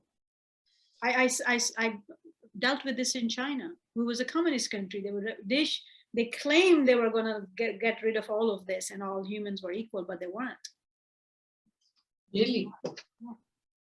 Yeah. Surprising. Well, because you're poor and you're this and that and the other, you shouldn't be able to sit on my sofa, and you shouldn't come inside, and you shouldn't do this and that. And, I'm always suspicious of you and stuff like that. It hurts people's hearts. We not only have class issues, we are also equally very racial. Even though we are brown in color, we are very racial actually. Oh yeah. That's what I was initially. Guardian has kicked us. Why? Because I've seen more prejudice in subcontinent, so much more than America, by the way, and so blatant, so terribly blatant than here. But yet he picked us. So that's why I was saying that Mr. Mitchell's had written a very long paper on it, and he picked on that too. Why us? So he thought that because this was the most elaborate sort of color contention, if he could deal with this, then everything else would be resolved.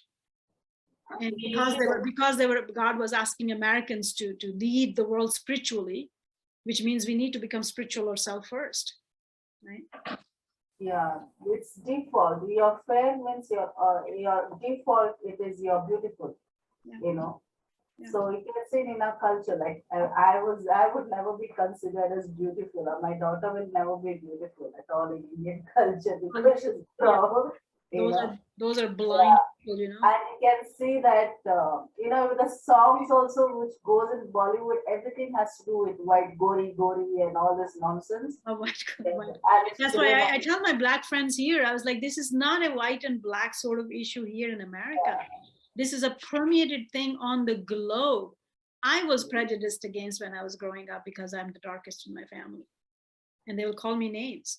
And there were no white people around there at all. I've never met a white person until I left Pakistan. It's not their fault. They didn't create this. Every culture has this. I don't know why. Yeah. And the hypocrisy will come, you know, when it's time to get married. Men, even if they're dark, it's fine. But when they get married, they want their girls to be white, yeah, you know, fair, good looking. It should be. They will say, I don't want. I don't believe in all these things. If the girl is good enough, it's well. But that particular time, the entire family would want girl. Ladki gori hai kya? हाँ gori hai to ठीक है, अच्छी है. Yeah, somebody said that to me. Like, you know, even though you're kind of dark and stuffy, I think we will want you for our sons. And I was like, I'm sorry, thank you so much, but I don't want your son. They're like, how could you say that? Yeah. I'm like, oh, yeah.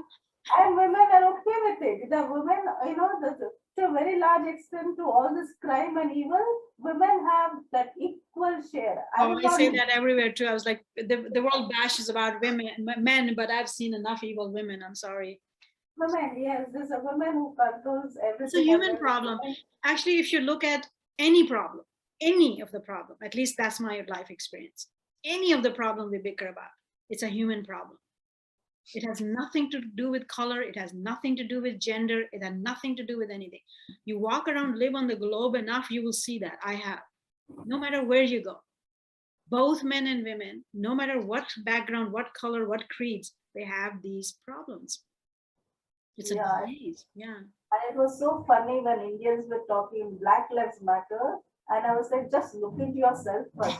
You know, Black Lives Matter, you were talking about them, supporting them. First, you look into your own house, whether you are willing to take someone from within your own community and accept them as they are. No.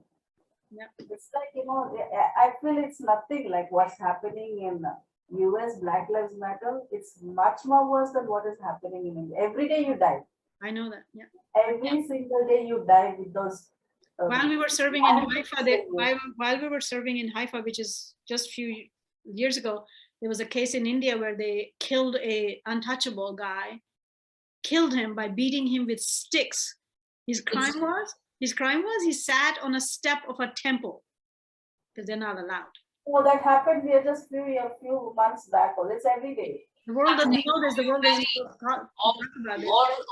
Or a higher class person marries a lower class, like a boy and a girl of two classes. They marry. Then one of the two families gets fanatic and mad and kills one of the newly married or the bride. I mean, it's commonly happening. But just wanted to touch upon what you just mentioned. Two things actually. One about women are responsible. I know it was like 20, 30 years ago. Once I was in a discussion with one of my friends in KPMG. Generally, we were talking, and I said, you know, we talk about men being lustful and all, and sometimes we say teasing. We say teasing. I said the girls are responsible, and my colleague was shocked. His jaws dropped because I mean, it's the first time that a girl was taking responsibility about it. I've seen girls and women running after men, knowing they're married, knowing they're this and that. They will be running after them, but nobody picks on these things. It's like, you know, you only pick on that other stuff.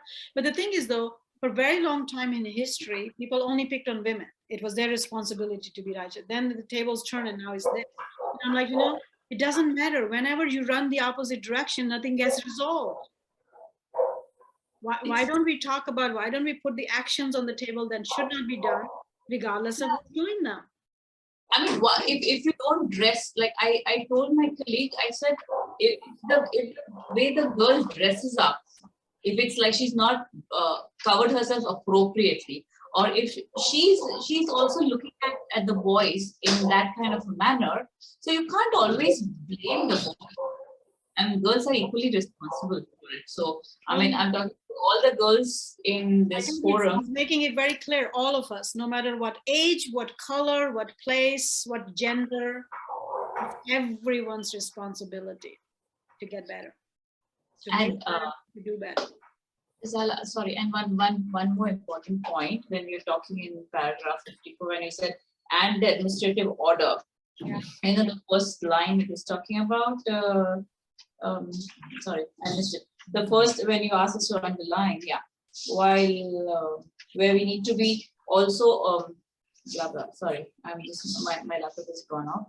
So faithful, there was some, sorry, there was a mention of administrative order in just a paragraph or two before when we're talking about, I highly encourage everyone to hear the talk by the ITC counselor on will and testament, and I'll just, if it's okay, I'll just take a minute to share that little, I'll paraphrase the story. There was a believer who asked the guardian. So we have the three central figures, the Bab, Baha'u'lláh, and Abdul Baha, and then who's the fourth one? So the guardian asked the believers, what do you think? Saying the guardian said no. The guardian said, Shoghi Effendi said no. Oh, the universal of justice. The guardian said no. The believer came back. Oh, it's a guardianship and the universal house of justice as a fourth component. The guardian said no. It's the administrative order. That's, I mean, I'm getting goosebumps when I think about it. And yesterday we had the deepening for the delegate election, and that time I shared. I mean, so it's administrative order. We uphold the universal house of justice very high, and we should. But then we also have to respect all the institutions of the faith, right up to the grassroots levels. So that's, sorry, I should pick up that sentence. I will see, and I'll again share it. So that reminded me of that story, and I highly encourage everybody to please listen to that talk. It's on YouTube, and even Javed, Gloria Javed is the second counselor. She spoke on the master. There are two talks on YouTube. Beautiful. We'll pull that up. Vijay, do you want to read or you want to let go? We are like almost half an hour. Sorry?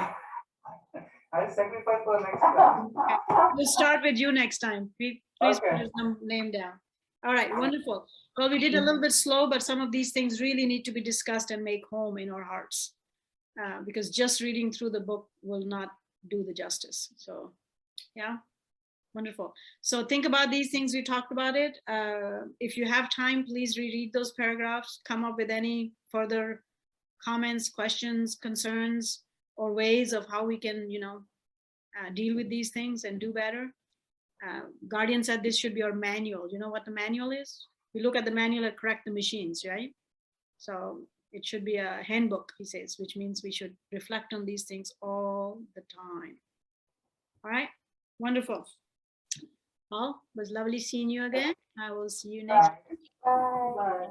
Bye. Bye. Great day. Goodbye to us. I love you. Bye. Bye, guys. Bye.